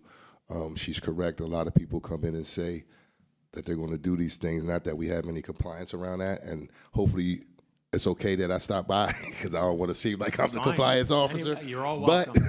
But I did go there and I seen it, and Just stop telling our contractors what to do. but I really appreciate that because that is something that's very near and dear to my heart. Not that my opinion or weighs on this project, but I really am glad to see that's happening, and to hear the future. I agree with Councilman Lawson. Grocery stores, we know we're in a food desert. That's something that's really needed in the city. And I think, again, being in that walkable area, it would definitely help the residents. And the last thing that I would say is please keep me updated because I did come to a few of the first community meetings that you had. And just giving that update, I would love to hear what some of the residents in that area have to say about the potential of the things that you're looking to do and where they're at with that. So, and I can also share that with my colleagues. So again, I just want to thank you for bringing this project to our city, and keep up the good work. 700,000. Taxes. Well, I'll say thank you, Vice President Jones, and I'm going to say thank you for that 700,000 as well, President Hill. Thank you. Good evening. I think many of my questions were answered through your presentation, but I'm excited. We're moving to phase 2. Also excited that the grocery store, you're courting a local merchant, so that's really exciting. I hope their daughter feels better. A restaurant or restaurants, the gym, maybe downsizing the gym. And then some of the concerns of the neighbors. I'm glad to hear that you're continuing to communicate. That was going to be one of my questions, but the 2 meetings on February the 3rd and February 10th, I'm hopeful that you'll have good attendance there. Also happy to hear that you're reevaluating the rent range. I'm sure you knew that was going to be a question of mine. Somehow. Not so much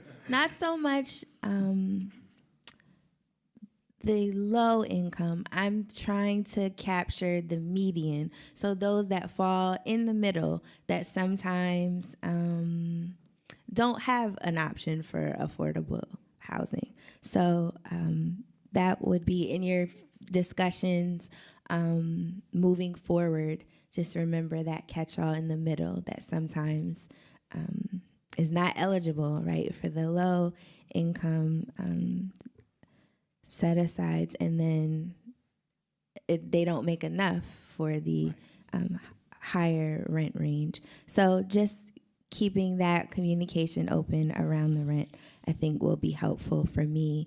But I don't have any other questions. Thank you for your updates. Thank you.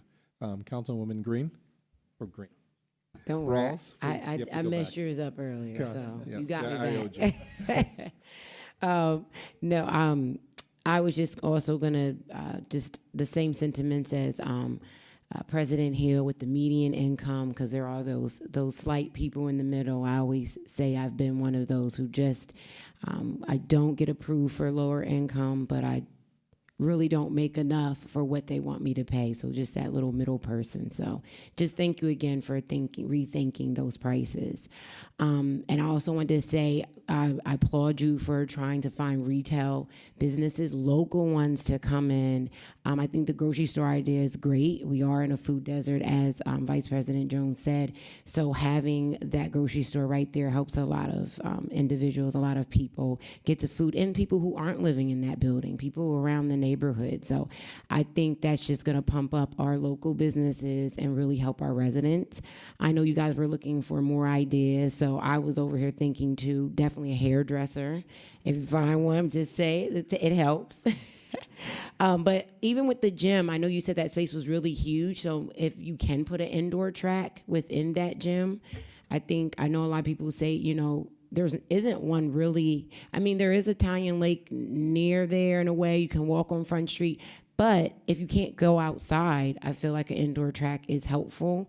And then it also helps people in the neighborhood to come in and use those facilities too, as you all let them. So I just wanted to throw out some ideas and say thank you.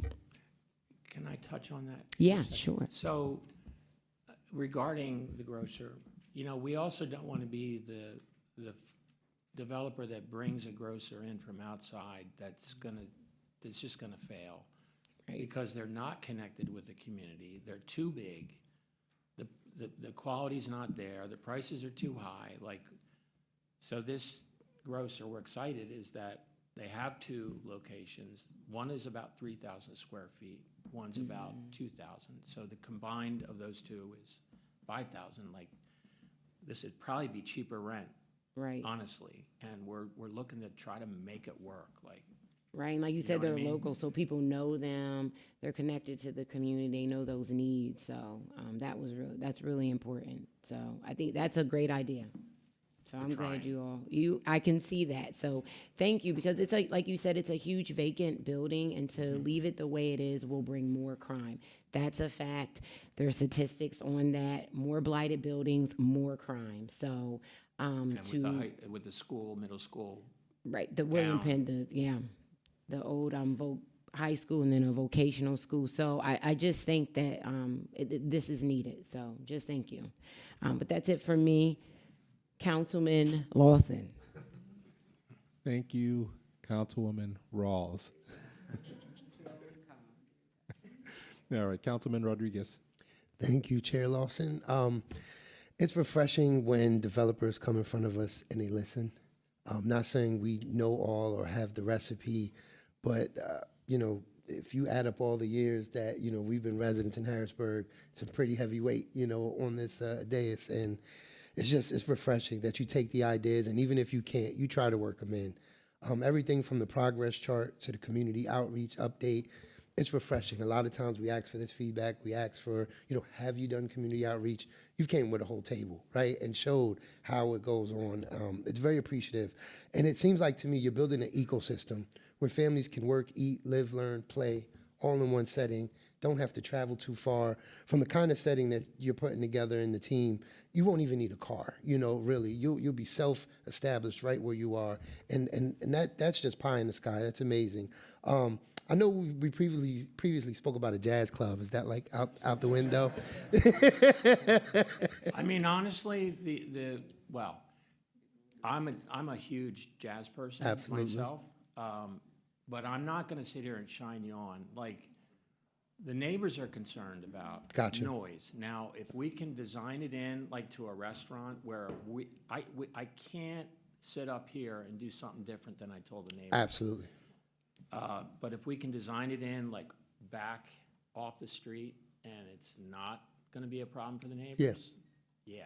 Absolutely. All day long. And it's not like you said, a hip hop forum where there'll be, artists coming and doing big shows. Jazz is really kind of, sedated, low key. But it is up to those residents in that area and their, thoughts and suggestions nonetheless. But even the flex-based community rooms on each floor, where you're giving families the opportunity to maybe celebrate birthdays or have meeting spaces, community spaces, that's huge. So thank you. And also, I'm very appreciative that you kept your word with the parking and allowing the residents to park in the ample spaces, for anyone that needed help. One thing I did want to touch on, and I had a question for, was the refuse. I know trash was something that we weren't too sure of, where to keep units. Has an inside incinerator ever been thought of, where families can just kind of come in the hallway, pull the bin down, throw the trash? We have a trash chute. Oh, there is a chute? Okay, because I know previously it was up in the air, wasn't really too sure where we keep the bins and the black cans. And so the chute is like the way we'll It's in the design. Oh, that'd be amazing. Yeah. I think that'd be amazing and the best way to It's go the only about. way to go. You can't rely on anybody, somebody, so I have partners that tried to talk me out of it, like, they're not apartment people, they don't Yes. know, they're trying to save a buck, like, Yes. it's not gonna work, because it's tight, this Yeah. is a tight project. And it's huge. And I know growing up in project facilities, we've always had that floor to floor. In New Jersey, there's like 15 floors, and each floor, you got that chute, you throw the trash down, done deal. You have to make it, and then you still have to clean up. You still have to clean. And you can't get mad. Yep. Like, you just gotta do it. Yep. No, I think that's a great idea and a great compromise and resolve a lot Trash of. chute and a trash Absolutely. compactor. And that'll go straight down to like the basement area It or. goes into the first floor where there's a compactor, and then that gets picked up. What we have to work out is whether or not it's a compactor with public services, but Got you. there'll be trash chute for sure, Awesome. 100%. Awesome. Well, And the thank you. 99, so building 3 is 99, this is 131, so it adds to 230. Okay. Yeah, there'd probably be 2 in building 1. That'd be amazing. That'd be amazing. And easier for maybe our seniors that may be in there that can't go all the way downstairs, dispose their trash, go all the way back up. That'd be so convenient. So thank you for listening and taking what we say and, and just kind of being proactive with it all. So thank you for your presentation and thank you, Mr. Jeff. That's all I have. Thank you. And Councilwoman Davis. Thank you, Councilman Lawson, and good evening again, Mr. Halquist. Good to see you. Good to see you. I want to just make a statement in regards to the grocery store. I used to live in that neighborhood, and I would drive either to Camp Hill, to Giant, to Linglestown, to Giant, or out on 29th Street to Giant to go to get decent food. I remember the grocery store that was there. There was a lot of processed food, a lot of low-quality food, and unfortunately, I don't think everybody could go to the other grocery stores, so I would just encourage you to keep that in mind, and I'm sure you will, just to have whole, fresh foods there for the neighborhood, and affordable, hopefully also, too. So you said Whole Foods, and you said Whole Fresh Foods. Whole, fresh foods. Okay. That's, yeah, but that's all. No, we will. For me. We'll talk a little bit more about that. Okay. Thank you, Councilman Lawson. That's it for me. Thank you. I'm going to like to move Resolution 5, 2026 to our next legislative session. And this will, and actually, well, I got a lot of positive feedback, but I'm going to ask my council members to support this as well as we look to move that to the next legislative meeting. And then that would conclude the business for economic development. Thank you very much. Our next committee business lies with the Public Safety Committee. I will defer to our Public Safety Committee Chair, Councilwoman Green, to lead discussion. Thank you very much. The Public Safety Committee is going to discuss Resolution 1 of 2026. Mr. Humphreys, if you wouldn't mind reading the resolution into the record. Resolution 1 of 2026, a resolution authorizing the City of Harrisburg to negotiate and enter into a professional services agreement with WCA Public Safety Assessments for the purpose of providing psychological testing and assessment for the city's Bureau of Police. Thank you very much. If you wouldn't mind introducing yourselves, and then you can move forward with your presentation, and we'll open up for questions afterwards. Don't try to dodge the mic now. He's not shy. I'm not shy at all. Hello, City Council members. Welcome back to 2026, and I'm Commissioner Thomas Carter.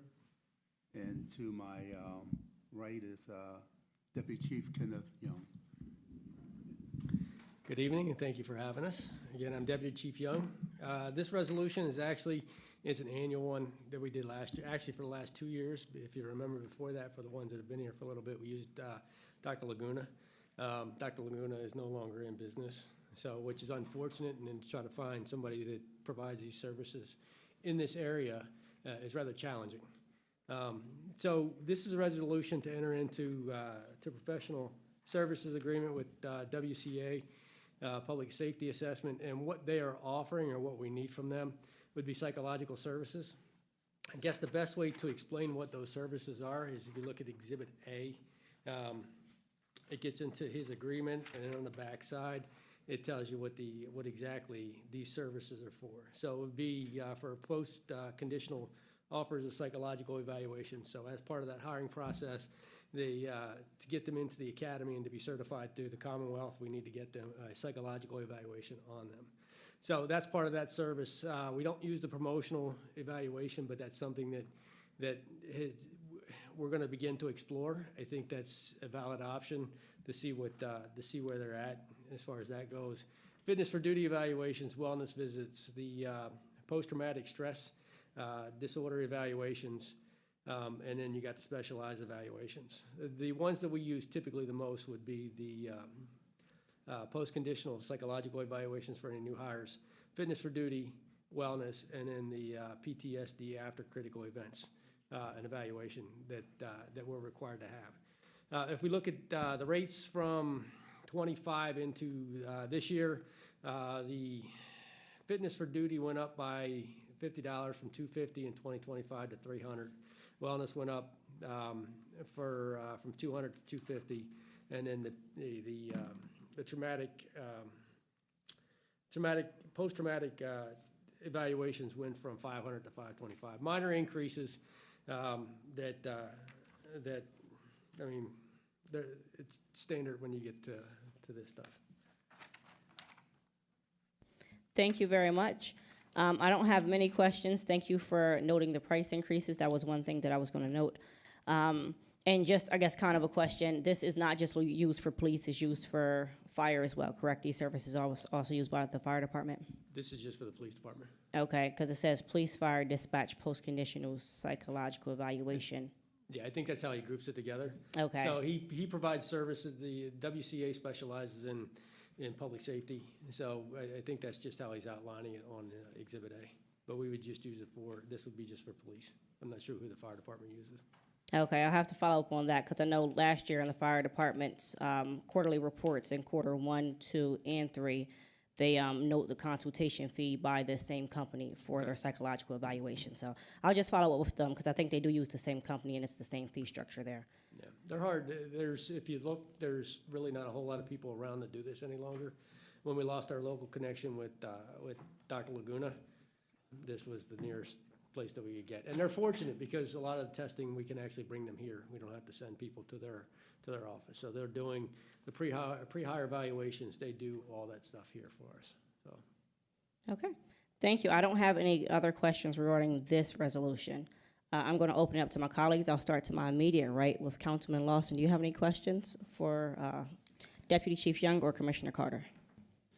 I do not have any questions at this time. Thank you. Thank you. Vice President Jones, any questions? Thank you, Councilwoman Green. No questions. President Hill, any questions? I don't have any questions. Thank you. Thank you. Councilwoman Rawls, any questions? Good evening to you both. I just had a really quick question just for clarification. The pricing, is per officer per visit or just per officer? And it's just how many visits they go for It depends. Yep, sorry. It No, depends okay. on what it is. Some of it's per hour. Some you get into a fitness for duty evaluation, that's a couple-hour test, or a post-traumatic stress incident, that's a couple hours. So their hourly rate is what's listed. All right, I just want that clarification because we can hear prices. No, you didn't do anything wrong, but I think not just but public, people who are listening are here just wondering is that that's hourly, but not knowing if it was like per officer, that's the one fee or. Some of those take an hour, so really that's what the fee is. It's per Some of them hour. are a little more in depth, depending on the circumstances of the person being evaluated. Right, no, it's needed. I think that this is a service that we need, just, so thank you. That's it for me. Thank you. Councilman Rodriguez, any questions? Always a pleasure to see you, gentlemen. I have no questions. Thank you. Thank you. Thank you very much. And Councilwoman Davis, any questions? Thank you, Councilwoman Green. Good evening, officers. No questions for me. Thank you. Thank you very much. As far as Resolution 1, I'm going to recommend this is moved to our next legislative session agenda. But while we still have you guys here, I know I did speak with Commissioner Carter about some concerns the residents had as far as ICE agents in the city, and if the city has any formalized agreement with the department. So if you could just speak to that, I'd appreciate it. Back in back in the early 2000s, we did have one. We have not, well, I can't say we have not worked with ICE, because if we come across a traffic stop, and if somebody is wanted by any federal entity, then we're obligated to contact that agency. I believe that we have done a couple of traffic stops, and there was a detainer by ICE, so we had to contact ICE to come and pick up that person. As far as going on any raids or anything with ICE, we have not done that, and the responsibility that we have is to stand by. We're not going on raids with them, but we can't let anything happen to an ICE agent because they're federal agents and they're police officers too. But as far as going on raids, no, we don't do that. I did hear that they were at the farm show, but we had nothing to do with that, and they were Middletown or somewhere like that, according to Facebook and things like that, but we had nothing to do with that. So just so we're clear, I mean, they're not calling us and telling us where they're at within the city when they get here. So a lot of times how we're coming across that is that either we're running across them when we're out handling calls and patrolling districts, or they call to say, something's wrong, did we get there? Has that happened? I don't know of any incidents where that's happened, but I'd have to check that out. But yeah, we're not going, like, we're not teaming up with them. There's no information exchange. There's none of that going on. Thank you very much. I just thought that was a conversation we should have because it was brought up last meeting, and I know several residents have reached out about it. Anybody else have any questions or comments regarding it? I will start with Councilman Lawson. Just this the question, just because I'm trying to wrap my head around how these things work. So if we're not working with them, how do we protect our citizens? And I'm not saying to protect from any lawful activity happening through ICE, but if situations become to the point where we do need police protection for residents, whether it be through bystanders or just as we saw what happened with Minnesota, someone getting in a situation to where it becomes a dangerous situation. How do we walk that line there? And and there may not be an answer, but I'm sure everyone wonders how do we work in a situation like this where we can keep our residents safe while we have forces coming from the federal side that we may not have control over. The Minnesota situation is an unfortunate incident. There are many incidents right now that are going on nationwide that law enforcement, local law enforcement has no control over and no power over. I would advise our citizens that if they are stopped by ICE, just cooperate. Because if you don't cooperate, then matters will just get worse. We're not going to stand by and let ICE beat on anybody or anything like that, but, we don't want to get into a confrontation with them either. Because, if that happens, no one wins.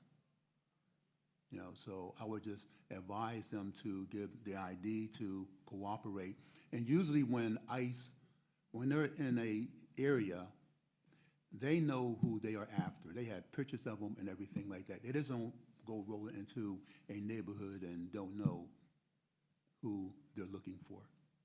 So if ICE rolls up on the hill or uptown or the south side, I would advise our citizens to cooperate, don't start anything, just do what they ask them to do.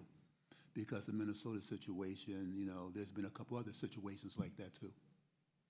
And it's just sad. It's just sad. Do you want to add anything?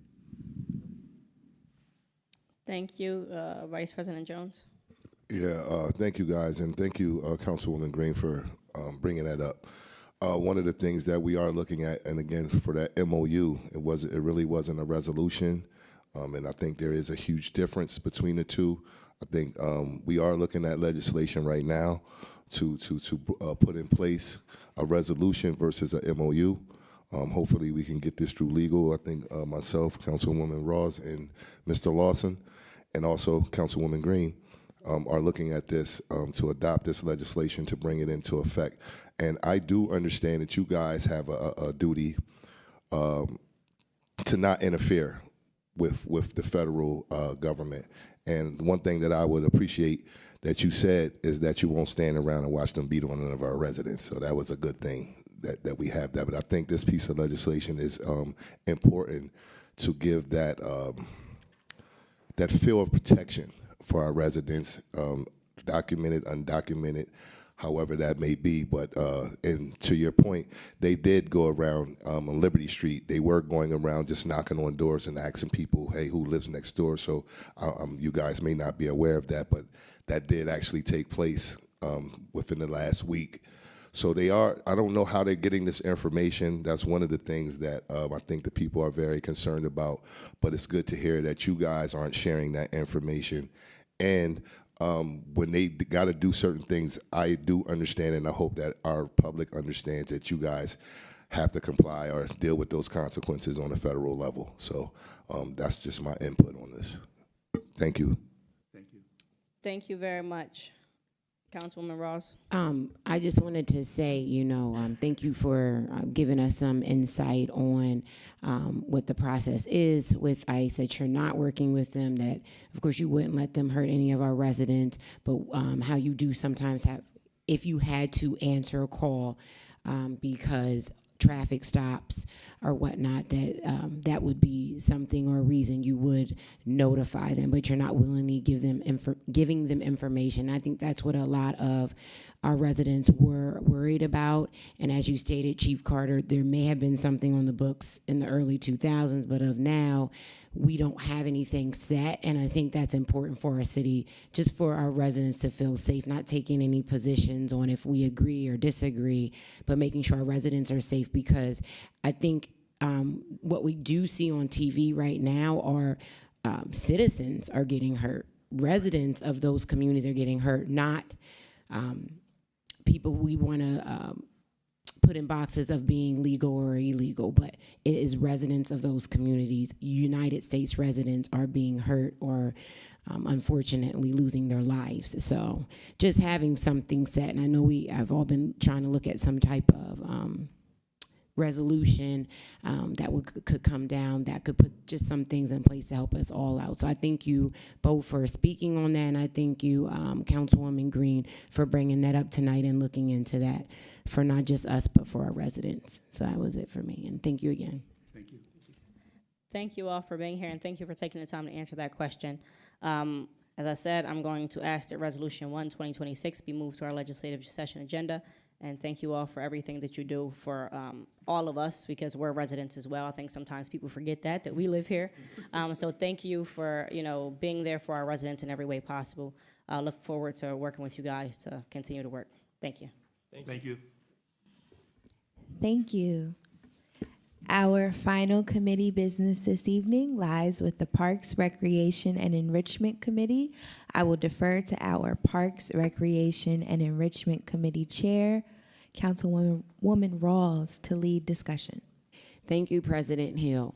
Mr. Humphreys, can you please read Resolution 2 of 2026? And Resolution 2 of 2026, a resolution authorizing the City of Harrisburg to negotiate and enter into a professional services agreement with Flora Teeter Landscape Architects Incorporated to provide landscape architectural services for Vernon Street Park and Playground located at 15th Street and Vernon Street. Thank you very much, Mr. Humphrey. And I see we have two members from the administration here to speak with us. Please give us your name and your title. Thank you. I'm Sasha Ross, Deputy Director for Parks. Kevin Sanders, Parks and Rec Manager. Thank you very much. And can you all please give us some information on this resolution? Yes. I sent over some slides more recently. Can you please move the microphone closer to you? I sent over some slides. Thank you. To Mr. Cedric. Mm-hmm. And it can like go right next to you. I think it's very movable. I don't want to be too loud. Okay. Did you just send them recently? Mm-hmm. Like When I got down here. down here?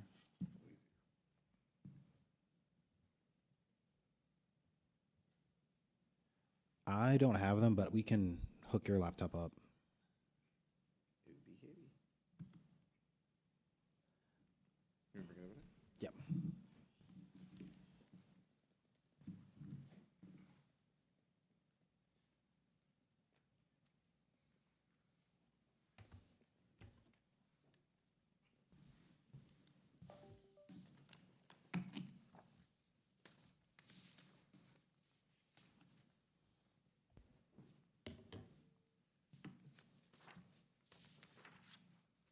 And while we're waiting, when you get a chance, can you email me those slides as well, too? Mm-hmm. Thank you. Oh, and anybody else from council? Okay, you can send them to everybody, please, when you get a chance. Can you let them know, please? Thank you.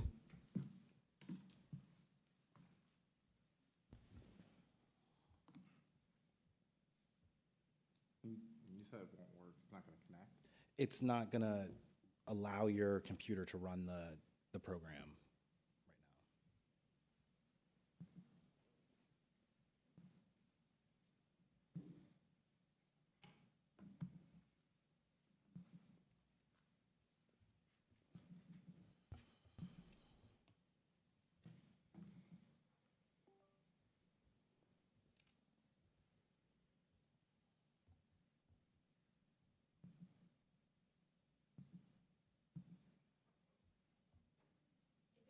Can,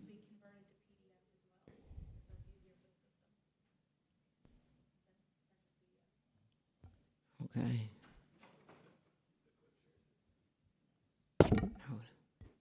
You see it? Sent 547.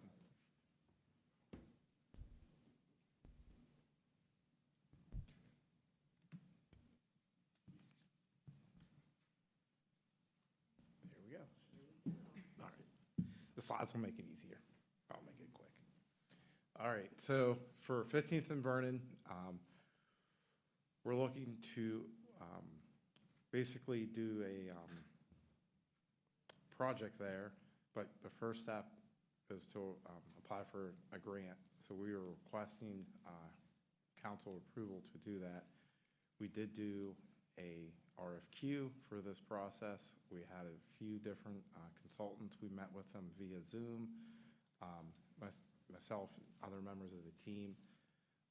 So where we discovered Floral Teeter is a little bit more twofold. We have had other projects where we've had different consultants submit proposals. So that's where Floral Teeter came from initially. We did like their proposal for the current projects that we were working on, but they weren't selected. So we just put like a pool together. Also from the trade shows for Parks and Recreation. So we try to give people opportunities from different places. Some are local, some are in more urban areas. So Floral Teeter, while they're nature, we like that. Two of the other vendors also had experience in there, but we are leaning, our group decided to go with Floral Teeter. So basically at Floral Teeter, over the probably last 5 years, the community and Parks and Rec, we have discussed doing a project there at various times. It just hasn't come to life for a variety of reasons. Finances probably are the most important part of that aspect, and just some shifting in priorities and opportunities that obviously have come through.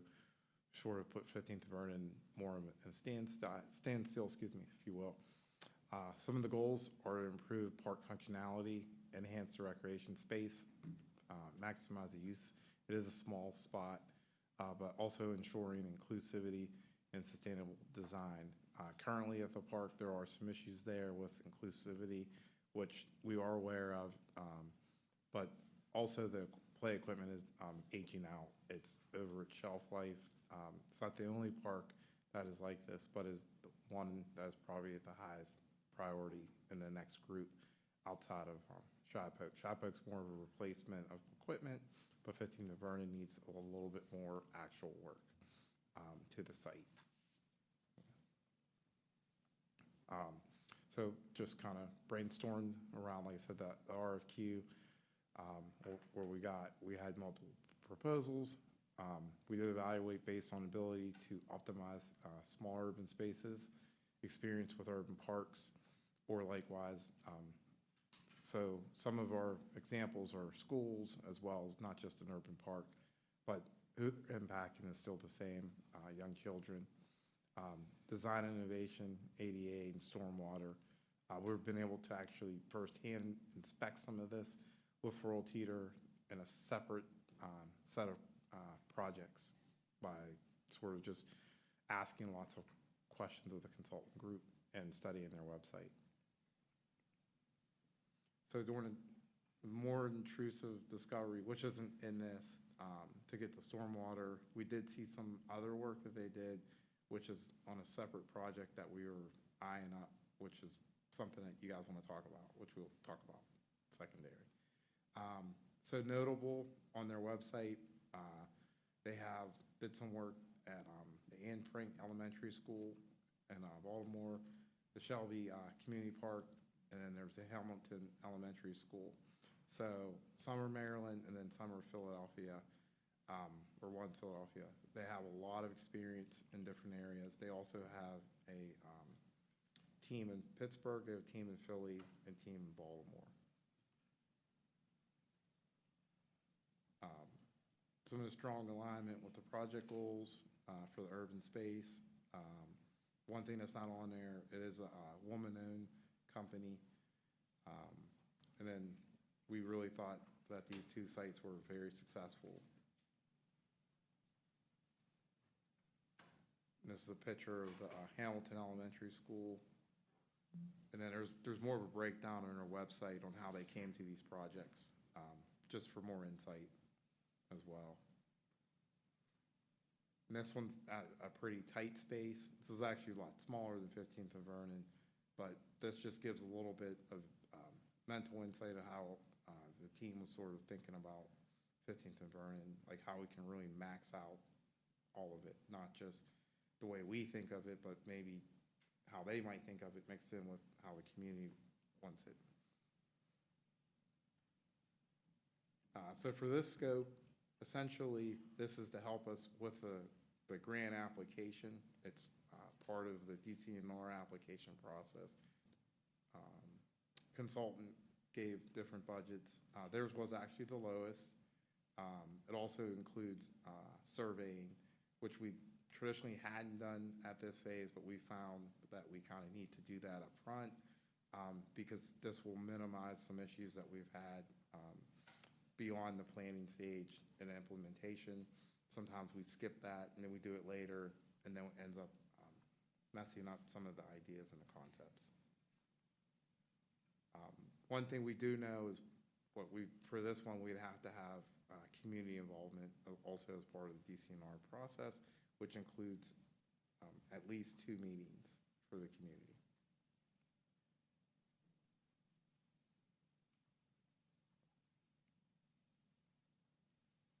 That's the end of the slides. Okay, I was waiting for you to, I didn't know I was going to ask. Okay, thank you. I don't have any questions right now on this exact project. The slideshow did help with some of the questions I may have had.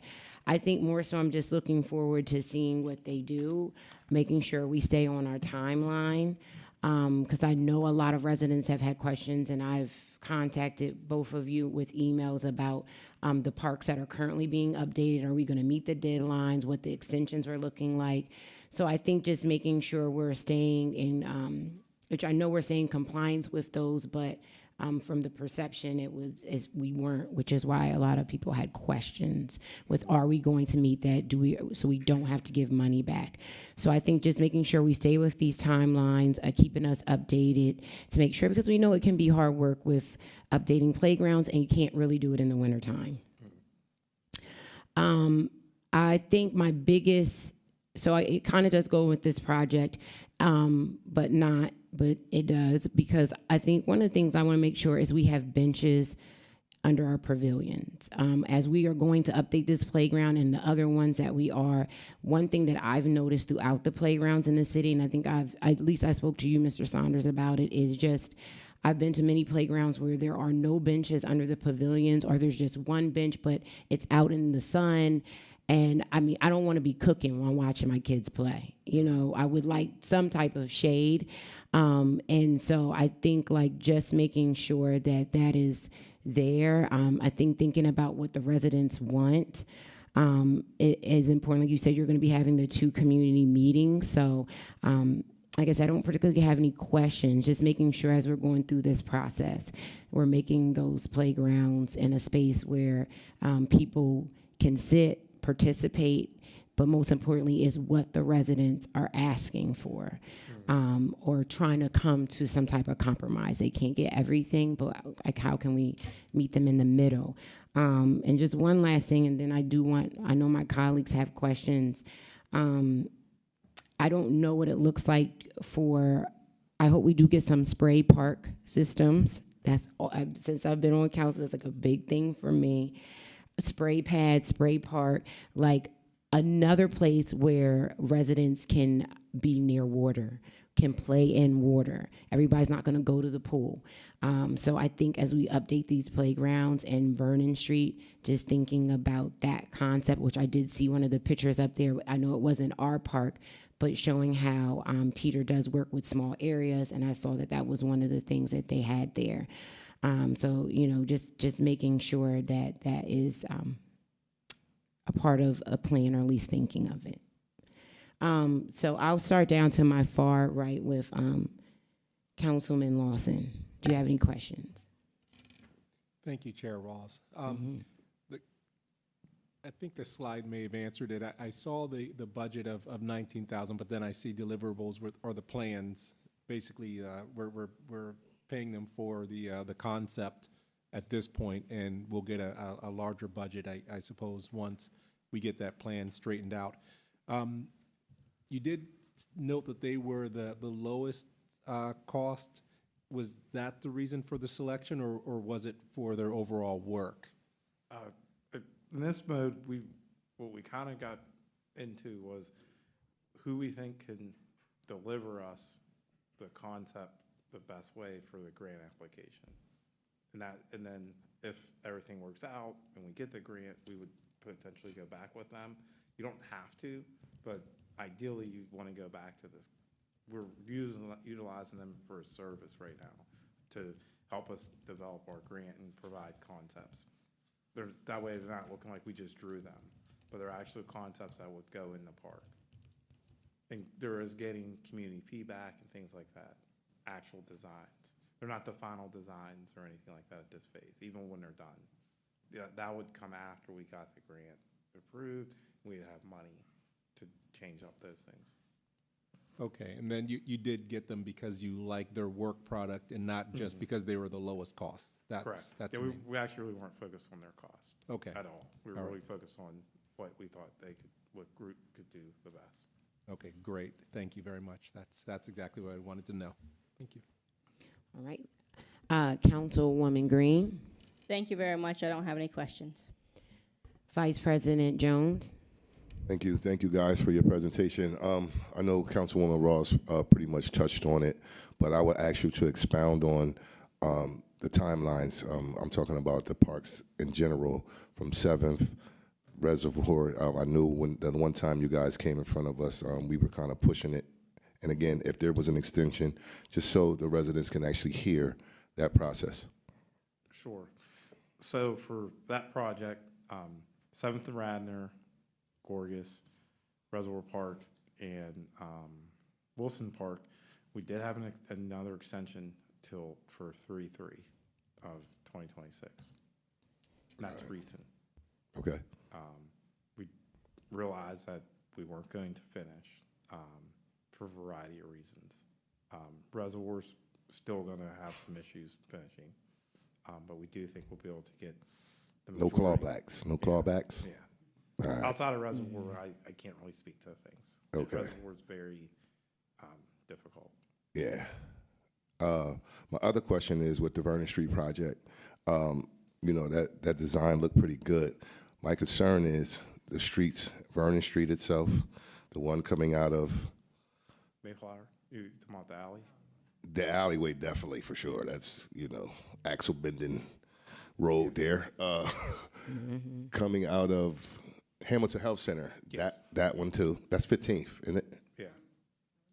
That'd be 15th, 17th. Yeah. So just surrounding that area, are we working with Public Works to pave those areas once this project, again, I mean, it should have been done honestly, but because people actually utilize that space. And I know this isn't your question. I mean, for your department, but I'm asking, are you guys collaborating or looking at that along with this project? Because I think that would be an issue so people can safely pull up, drop kids off, and, you know. Go ahead. We can talk to John Watson about that stuff. Okay. It's twofold.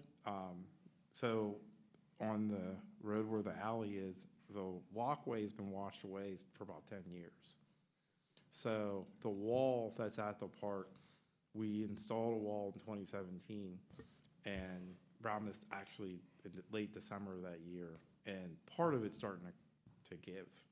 So if some of the stormwater that would come into play here is taken care of, it'll actually should level the road off some, but also more of a consistent flow of water, so it's draining correctly. And if you look at the grate that's out there with the sewer, the lateral, some of those things need fixed, and then the crosswalks need fixed. So these are things that could be fair game. It's just they have to sort of kind of come into the inclusivity part, and access going over to like Hamilton Health could play a role, but it's really going to be road to road as opposed to Hamilton Health. There's no walkway over there. No, I'm just saying, But it's all one thing. It's not like you're trying to make the road safe, but you're also trying to stormwater at the same time. So I understand that like the dynamics may not seem that way, but in that alley, everything needs to be tightened up. Well, that's pretty much what. But we have to make, from a grant standpoint, it has to make grant sense for the park too. Right, but that's why I was asking, is there going to be you said you would talk to Mr. Watson. Yes. Right, that's it. We're gonna try to make it into the grant, so that covers. Well, I mean, we have our own equipment, so we can do some blacktopping over there, so, you know. A little more than blacktop. I know, I mean, you have deep holes over there. Oh, yeah. So, yeah, I don't know, I was just asking a question. It didn't really fall on you guys' department. I was just hoping we were thinking about this because it's been a bad area for some time. Thank you. I'll make sure it's on radar. Thank you. You mean the whole road, not just by the park? Nah, yeah, yeah. 17th all the way That up. whole square right there is bad. 17th all the way up. Yeah. Yes. All right, to 14th. Thank you. Yeah, gotcha. And do you have any questions, President Hill? Yes, thank you. So in reference to Resolution 2, I'm excited to see, I'm hopeful that the plan that will be developed will be great. I like the images that I saw from the other cities. And I like that there are at least 2 community meetings built in on behalf of DCNR, so I think that's exciting.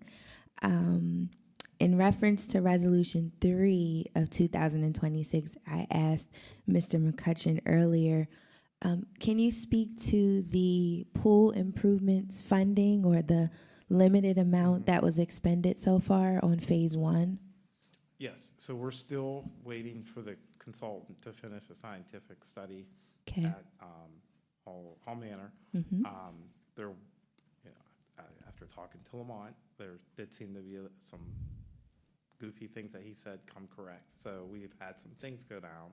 So we are waiting for the scientific study to be a little bit more expanded upon with, there's like some brown water and we don't necessarily, it's not like sinkhole, but we just got to make sure that we can actually build a pool there. Okay. So those things sort of kind of went to a little stagnant after our last council visit. Oh, I We're see. waiting for the team to get back to us. Okay, That when was delayed a little bit. when do you anticipate So hearing back from them? Maybe during the first quarter of either, it'll be 2020? in the first quarter. Okay. Our every other weekend or Thursdays, every other weeks or Thursday. So the last Thursday, they had to go out and do a little bit more work. Okay. So Okay. we're really probing them. It's not just us as facilities. We're all on the same call. We're really probing. Okay. Can we or can't we do it? So it slowed us down. We had steam and we sort of lost a little steam. So Okay, well, I hope we reboot and get some more steam there. And then my final question is around the other programs, the extension that was granted until March 3rd.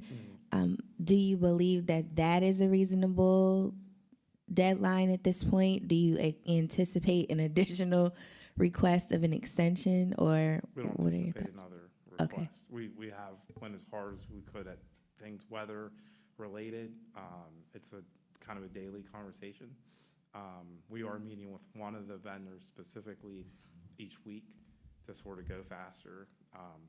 They're out there working now. They were a little bit behind, but they may have slowed down some of the other groups from being able to complete their work. So while we got that extension, it'll help us get us closer to 95% across the board. There's one concern that we might not be able to open a playground on time of March 3rd. Okay. Not saying it won't get open in March, just won't be open on March 3rd. Okay. Yeah. All We do right. think we'll get done, the dates. Okay. Well, thank you for the updates. I don't have any other questions. Thank you, President Hill. Councilman Rodriguez. Thank you both for joining us this evening. I have no questions, just I get very happy when any work is being looked to do on Allison Hill. Sometimes it's overlooked, and not saying it's due to anyone intentionally doing that. It's just the way the grant processes work. Sometimes they identify more pertinent areas, what they deem more pertinent. So anytime work is being done for the families on Allison Hill, South Allison Hill, it's just, a joyous occasion. So I look forward to seeing the park, fulfilled and completed. I grew up on 16th and Chestnut, so, I got a lot of bumps and bruises right there on that street. So I look forward to seeing it, and thank you both for your work. Do you have any questions, Councilwoman Davis? Thank you, Councilwoman Rawls. Thank you both for being here this evening. And thank you for everything that you're doing to upgrade our parks and make them safe. I'm thinking about this particular playground, and I believe, if my memory serves me correctly, the perimeter around the playground, especially right there where that alley is, there's nothing there right now. Am I correct? There's homes there. No, the alley behind, right there alongside of the playground. Like, there's not a fence or a wall or anything there, I don't think. There's a wall. So you said the You can wall walk is, out. the wall, Yeah, there's okay, like a is there? fence, and then there's a wall, and then there's like steps. Okay, but you mentioned the wall is falling down, It's correct? not, Or, yeah, it's gonna, it wasn't Okay. temporary, but we got Yeah. about 10 years out of it. okay, yeah, I was just trying to remember. I do remember going through that area and saying to myself, oh, someone could easily go on that playground while the children are playing, or the children could easily drift away from the playground just because that area right there by the alley wasn't secure. So again, I haven't been over that way in that alley in a while, but I do remember thinking that and wondering if the kids were safe. That's all, just from, so will this grant cover a new wall or a new fence? Yeah, so the grant, for the grant application here is to start building towards a bigger project. We're not gonna just be able to go get one grant, we're gonna need multiple grants. It's not a project that we anticipate being done in like 24 months or anything like that. We do expect it to probably take about 3 years to get the funding for this project.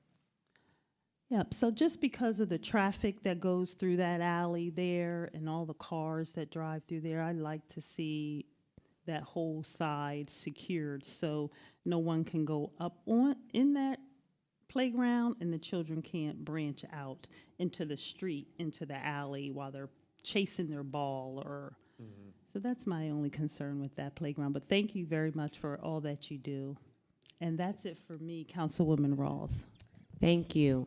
And there was one more question. Oh, do you have? It's not a question, it's just kind of a clarification as far as what Councilwoman Davis was talking about. On the street that is Mayflower Alley, there are not houses directly across. It's where it runs right behind Hamilton Health Center. So you're not crazy. There is a section without houses. Right. And there's like shrubbery there. And then the other portion does have houses, and then it's the other street. So there is a section with the wall that I believe is crumbling along Mayflower Street that doesn't have houses that I think you were speaking to. Yes, it's Mayflower Street. Right, thank you. Like part of the park has fencing, and then the other part does not. I thought so, and again, I'm just concerned that the kids could, be chasing their ball. The ball goes out in the alley. It's just not secure on the alley. There's a lot of foot traffic that goes through there, and also cars speeding through there. So I was just thinking of safety, and hopefully that this grant could cover a wall, a fence, or something that could make sure that the kids are safe within the playground. So thank you again for all that you do. Thank you. Thank you both. And Vice President Jones, you had a question. Yeah, I've been meaning to get with you guys about this because I keep getting inquiries about the flat top of Reservoir Park. Have there been a study up there? People have been worried about this thing crumbling down up there by the Civil War Museum. You have to talk to Joe about that, the city engineer. Okay. I did do, not to cut you off, anybody off, but about, not this budget, but the last budget, I had went out in the summertime with Joel. We went up to the flat top. We even had a company come out, and I asked them to get a quote done to see how much would it cost, because it is tilting. It is falling. It's scary to stand there and look down. It's going right behind McDevitt. So I understood the concern. I believe they had said that the Civil War Museum may have had a grant, but then I even spoke to Solicitor Grover, and they didn't know if they had a grant. It was a whole thing, but then it was not even put in the budget as a project because it was said that it's not crumbling yet. So I know Councilman Jones left, but whoever else needed that. So it's not important at the moment. So that's what I got on it. So I don't know. So any other questions, concerns? Okay. No, you're welcome. I would please add Resolution 2 of 2026 to our next legislative agenda, and that's it for Parks, Recreation, and Enrichment Committee. Thank you both for coming tonight and giving us information. Enjoy your evening. Oh, wait, one more thing. I am so sorry. Can you please send all of us the slides? Thank you so much. Thank you. We will move forward with our meeting agenda. Next, we have public comment. Just a few housekeeping notes before we begin. Please state your name and your address for the meeting record. If you don't feel comfortable sharing your address, please share the vicinity in which you live within the city. You will have 4 minutes to share your comments. Mr. Humphrey has added a timer to the screen for your reference. I will begin to my right. Is there anyone that would like to offer public comment? Okay, seeing and hearing no one. Anyone in the middle section?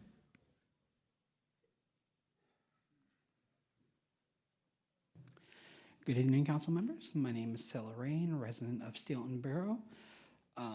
As you all know, I was here last week on the topic of ICE. Today, I'm coming again about the subject, but not of my own view, but that of my partner's experience in all of this. I would like to take a moment to thank Councilwoman Green for bringing this up when the police department was here. I do appreciate that. But I do have a letter from my partner who is currently at home terrified to even answer the front door because of what's going on in the country right now. So, my name is Aaron Rain. I have not left my house since January 10th when ICE first arrived in Harrisburg. I was born in this country at Franklin Square Hospital in Baltimore, Maryland. That has not stopped people from asking me, where are you from, and assuming I'm a Hispanic immigrant. During the Baltimore ICE raids in 2018, I hid in my house with other members of the community who looked like me because an American citizen named Ricardo Garza had already been detained by ICE and had been detained for 38 days, even though he was a legal citizen. It also does not matter that I am a mixed-race black man, as Jermaine Thomas, who was born on U.S. soil on a United States military base, was deported to Jamaica on May 28th of last year. I fled to this state after the literal KKK chased me out of West Virginia after protesting and writing a petition for police reform during the Black Lives Matter protests. I came to the city because Harrisburg is so diverse and welcoming to all. Now I'm asking the city that I've lived in for several years to keep constituents like me and others safe from ICE agents who repeatedly break the law and detain legal citizens. I would like to leave my house to go grocery shopping, go to doctor's appointments, and take my family out for fun. I cannot do that under the threat of wrongful detainment. I urge the city to stop allowing ICE to go into government buildings without a warrant signed by a judge. I want local laws preventing ICE from going into businesses, hospitals, and places of worship without a warrant signed by a judge. I want local police to pledge to stop working with ICE when they are under no obligation to. Thank you for your time, and I hope to see you soon. Following that, I would like to speak more on recent experiences of American citizens around the country as things have been happening. The terror that ICE has been bringing doesn't just affect the unlawful or the undocumented, as they've gone into communities arresting peaceful protesters who are simply exercising their First Amendment rights. Pulling a disabled woman from a car as seen on January 13th in Minneapolis. They've detained legal citizens like, I'm going to butcher this name and I do apologize, Dulce Consuelo Diaz-Morales in Maryland, a U.S. citizen who was held for 25 days unlawfully because of her name and skin color, despite the evidence presented of her citizenship. There was also a New York City Council employee who is, as of this moment, unnamed to protect the privacy, that is in the article as well, but is in the United States on a visa to live and work here through October of 2026, and was detained and sent to an ICE facility in New York. The New York City Council has not been able to get a hold of them for any information as well. And as recently as this morning, when a man named Chong Li Tao was pulled out of his home in Minnesota in sub-zero temperatures in just his underwear in front of his daughter-in-law and his 4-year-old grandson, and detained by ICE, who refused to see his ID because they alleged that he matched the description of 2 known sex offenders that they also alleged lived there, despite publicly available registries documenting otherwise. This man was driven out to the middle of nowhere, photographed, and then asked for his ID, which he didn't have because they had declined seeing it while they were detaining him. In this instance, at the very least, he was released after a few hours of wrongful custody and driven back to his home, still in only his underwear and a blanket. So I do know I'm just about over my time, but I do ask you, honorable city council members, to pass a resolution to prevent ICE operations in the area without a judicial warrant signed by a judge in businesses, residencies, places of worship, or medical facilities, so the people of this beautiful city can breathe just a little easier. Thank you, and that's my time. Thank you. Is there anyone else in the middle section that would like to offer public comment?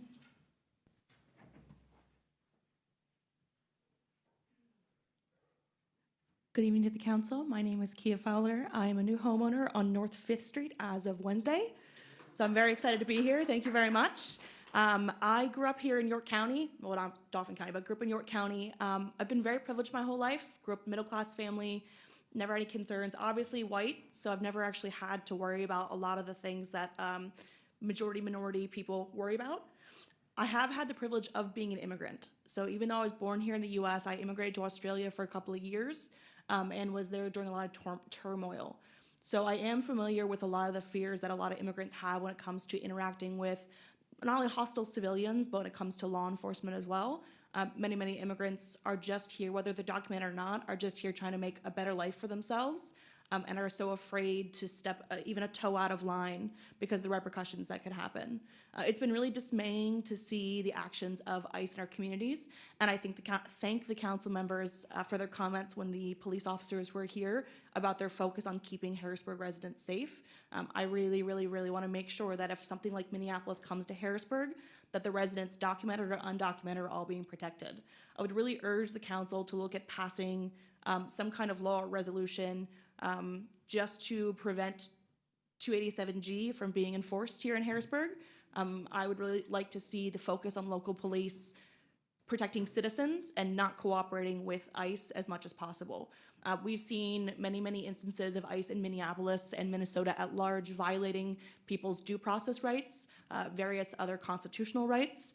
We've seen citizens being injured, not to mention that a lot of ICE were so much, when it comes to the Renee Good situation, some of these issues with ICE creating dangerous situations in order to do what they want was so bad that in 2014, that law was passed telling officers they could not step in front of cars in order to be allowed to use lethal force. We've seen a lot of ICE officers just acting with impunity, wearing face masks, hiding, and I would hate to see the residents scared to come out of their own homes. The city is so amazing because of its diversity. I am Jewish, and so I love being up here where I can see people of various ethnicities, faiths, religions, languages, all interacting and bringing such a vibrancy to this community. And I just don't want to see any of that impeded by this lawlessness that keeps happening. I thank you very much for your time, and I would really hope that you consider preventing the enforcement of 287G. Thank you. Thank you. Is there anyone else in the middle section that would like to offer public comment? Okay, seeing and hearing no one. Anyone to my left?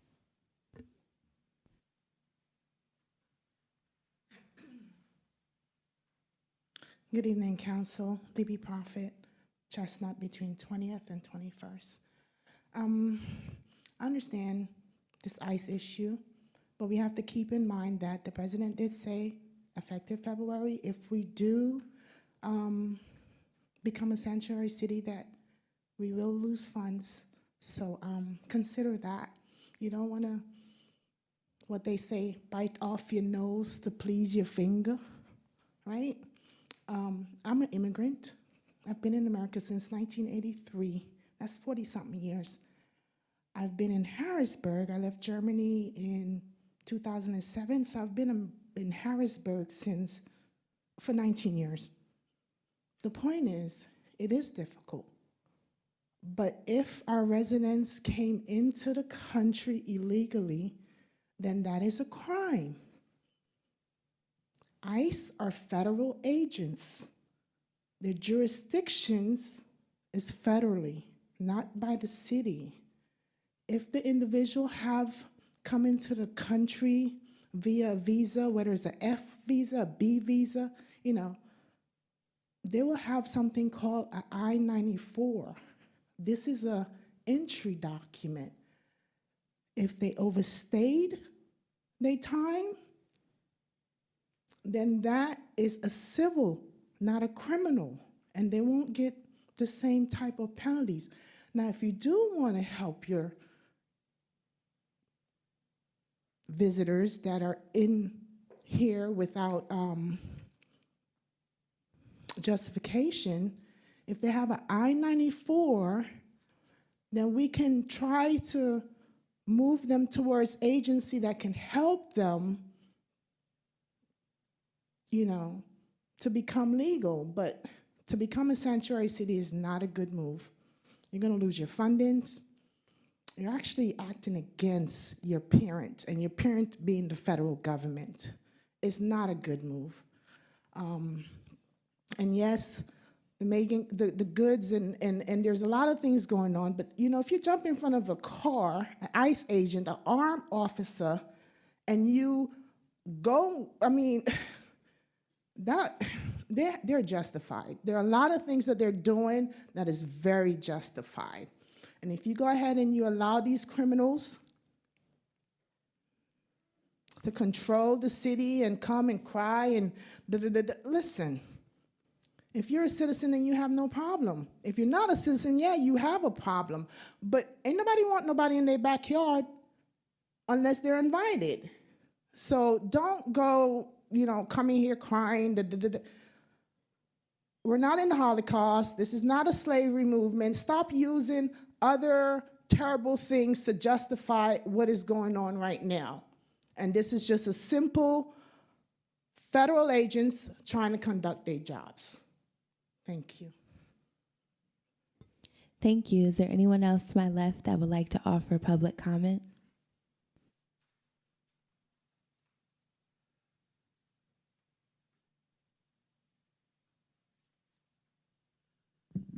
Good evening. My name is Melanie Cook. I am a resident of the city of Harrisburg, and I have been for most of my life. I live in the 3000 block of North 3rd Street.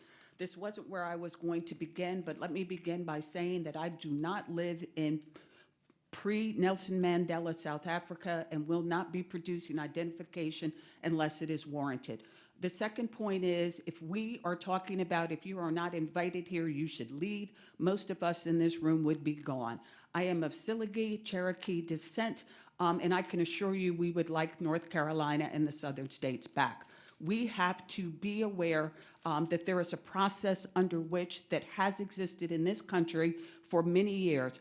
Not to age myself, but in 1980, I was an intern at a select congressional committee on immigration and refugee policy. The document is out there. I suggest you try to read it, all of you. Trash bill relief. While there was discussion of the approximately 292 properties that may have received compensation, well, not compensation, a walk to date, there was no information as to how much money has been written off. I, as a citizen, would like to know how much money is in the pot and how much money has been excused to date.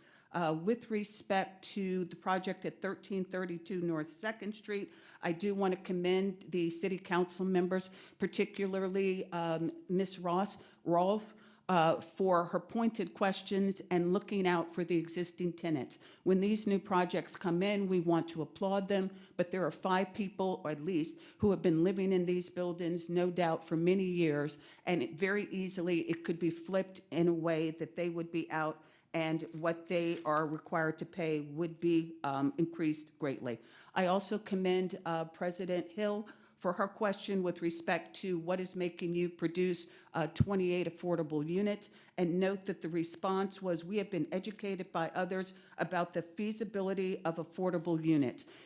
All of you, or most of you who have been sitting here, should be commended for the work you've done, the pressing about affordable housing. It is not going to happen overnight. They are not going to do it unless there's something in it for them. And you are all to be commended for the work that has been done, the demonstration that these projects can be done in this city. They're aesthetically pleasing, and they provide much needed housing. A point I would like clarification on is at the end of his presentation, he slipped in that they will be pursuing tax abatement, 100%. The question that I have is, this property is owned and the units are going to be rented. So the 100% residential abatement would apply to whom? To the property owner who would not be paying the tax? Because the renters wouldn't be assessed a tax. And the question I would have is, how much of the rent has been factored in for a tax that they may not pay? Now, it's one thing to say we're collecting 20,000, 8,000, whatever he said, but if they're getting 100% tax abatement, then presumably they're not paying anything. With respect to the project at Polyclinic, I, as many of you know, have worked in a number of fields, one of which was governmental affairs for building and developing industry. I can say definitively that the developer for that project, Pinmark Holding, is one of the most impressive people I have ever seen. And those of you who know me know I do not blow smoke. They have come in and offered and done things that I have not seen many developers do. I implore you to use them as a model for how the city wants to see these projects develop going forward, because they are showing you, they are including people, they are genuinely listening to comments that the public makes, and I implore you to follow up. Thank you, Ms. Cook. Yeah. And again, we need a whole separate thing on this situation with ICE. Thank you. Is there anyone else that would like to offer public comment? I don't want to miss anyone. Okay, seeing and hearing no one, I did want to respond regarding the trash bill forgiveness program. So Antonio, as I mentioned when we were talking, did share the updates as of December 11th, 2025. So bear with me. He shared a trash bill forgiveness program tracker, so I'll share those numbers, but he noted then that we have $913,967.97 remaining in the program.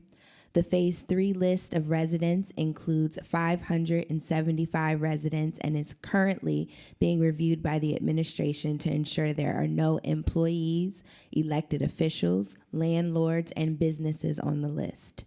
Our goal is to mail out letters with applications to the qualified residents by December 19th, 2025. There will be a timeline stated in the letter of 15 days for applications to be returned. However, due to the holidays, he anticipated the ongoing of a minimum of 15 business days. He noted that they are going to communicate the exact date and the date that they're mailed to council, and that would begin the Phase 3. So he's going to provide another update of this tracker when Phase 3 is complete. So we have a program overview, and the Phase 1 total forgiven was $835,375.30. Phase 2 total forgiven was $250,656.73. For a Phase 2 overview, the total number of churches that received this forgiveness were 20, total accounts 26, total contacted 16, percent contacted 80%, total attended 915, 6% attended 915, 30%. Amount forgiven, again, that was $250,656.73. The total potential forgiveness is $265,126.81 for a percentage forgiven of 94.54%. For a Phase 1 overview, there were 536 total mailings. The total received was 268. So the percent received was 50%. The total forgiven, $835,375.30. The total potential forgiveness, $1,531,536.89. Percent forgiven, 54.54%.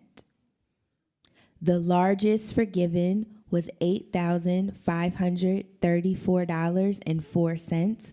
The smallest forgiven was $771.25.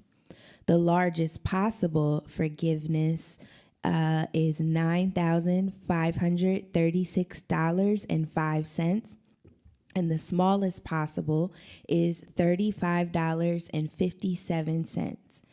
The number that were not returned was 211. The number of bad returns was 57. The number of landlords, 21. And the number of demoed were 4. So I'll repeat all of these numbers again during our legislative session. That way they are included with the meeting record. And perhaps, Antonio, are we permitted to share this? So as I review it, everyone can view it? Okay. Oh, okay. Oh, didn't have that one, but as of December 11th. So we have another update as of January 9th. So I will share that next week, but I did want to note that you previously provided that, so thank you. If there's no further discussion, President Hill. Yes, Councilwoman Excuse me, Davis. thank you. I was going to ask if that information could be put on the website. Not sure. I'm not sure. I know that we can share it during our meeting. We can place it on e-codes. So, okay. Under miscellaneous documents, so it can be viewed there. Great. Then everyone will have access to it. Thank but we you. will review it again. So thank you. Thank you. The time is 8:37 p.m. I will entertain a motion to adjourn. So moved. Is there a second? Second. Thank you. We stand adjourned.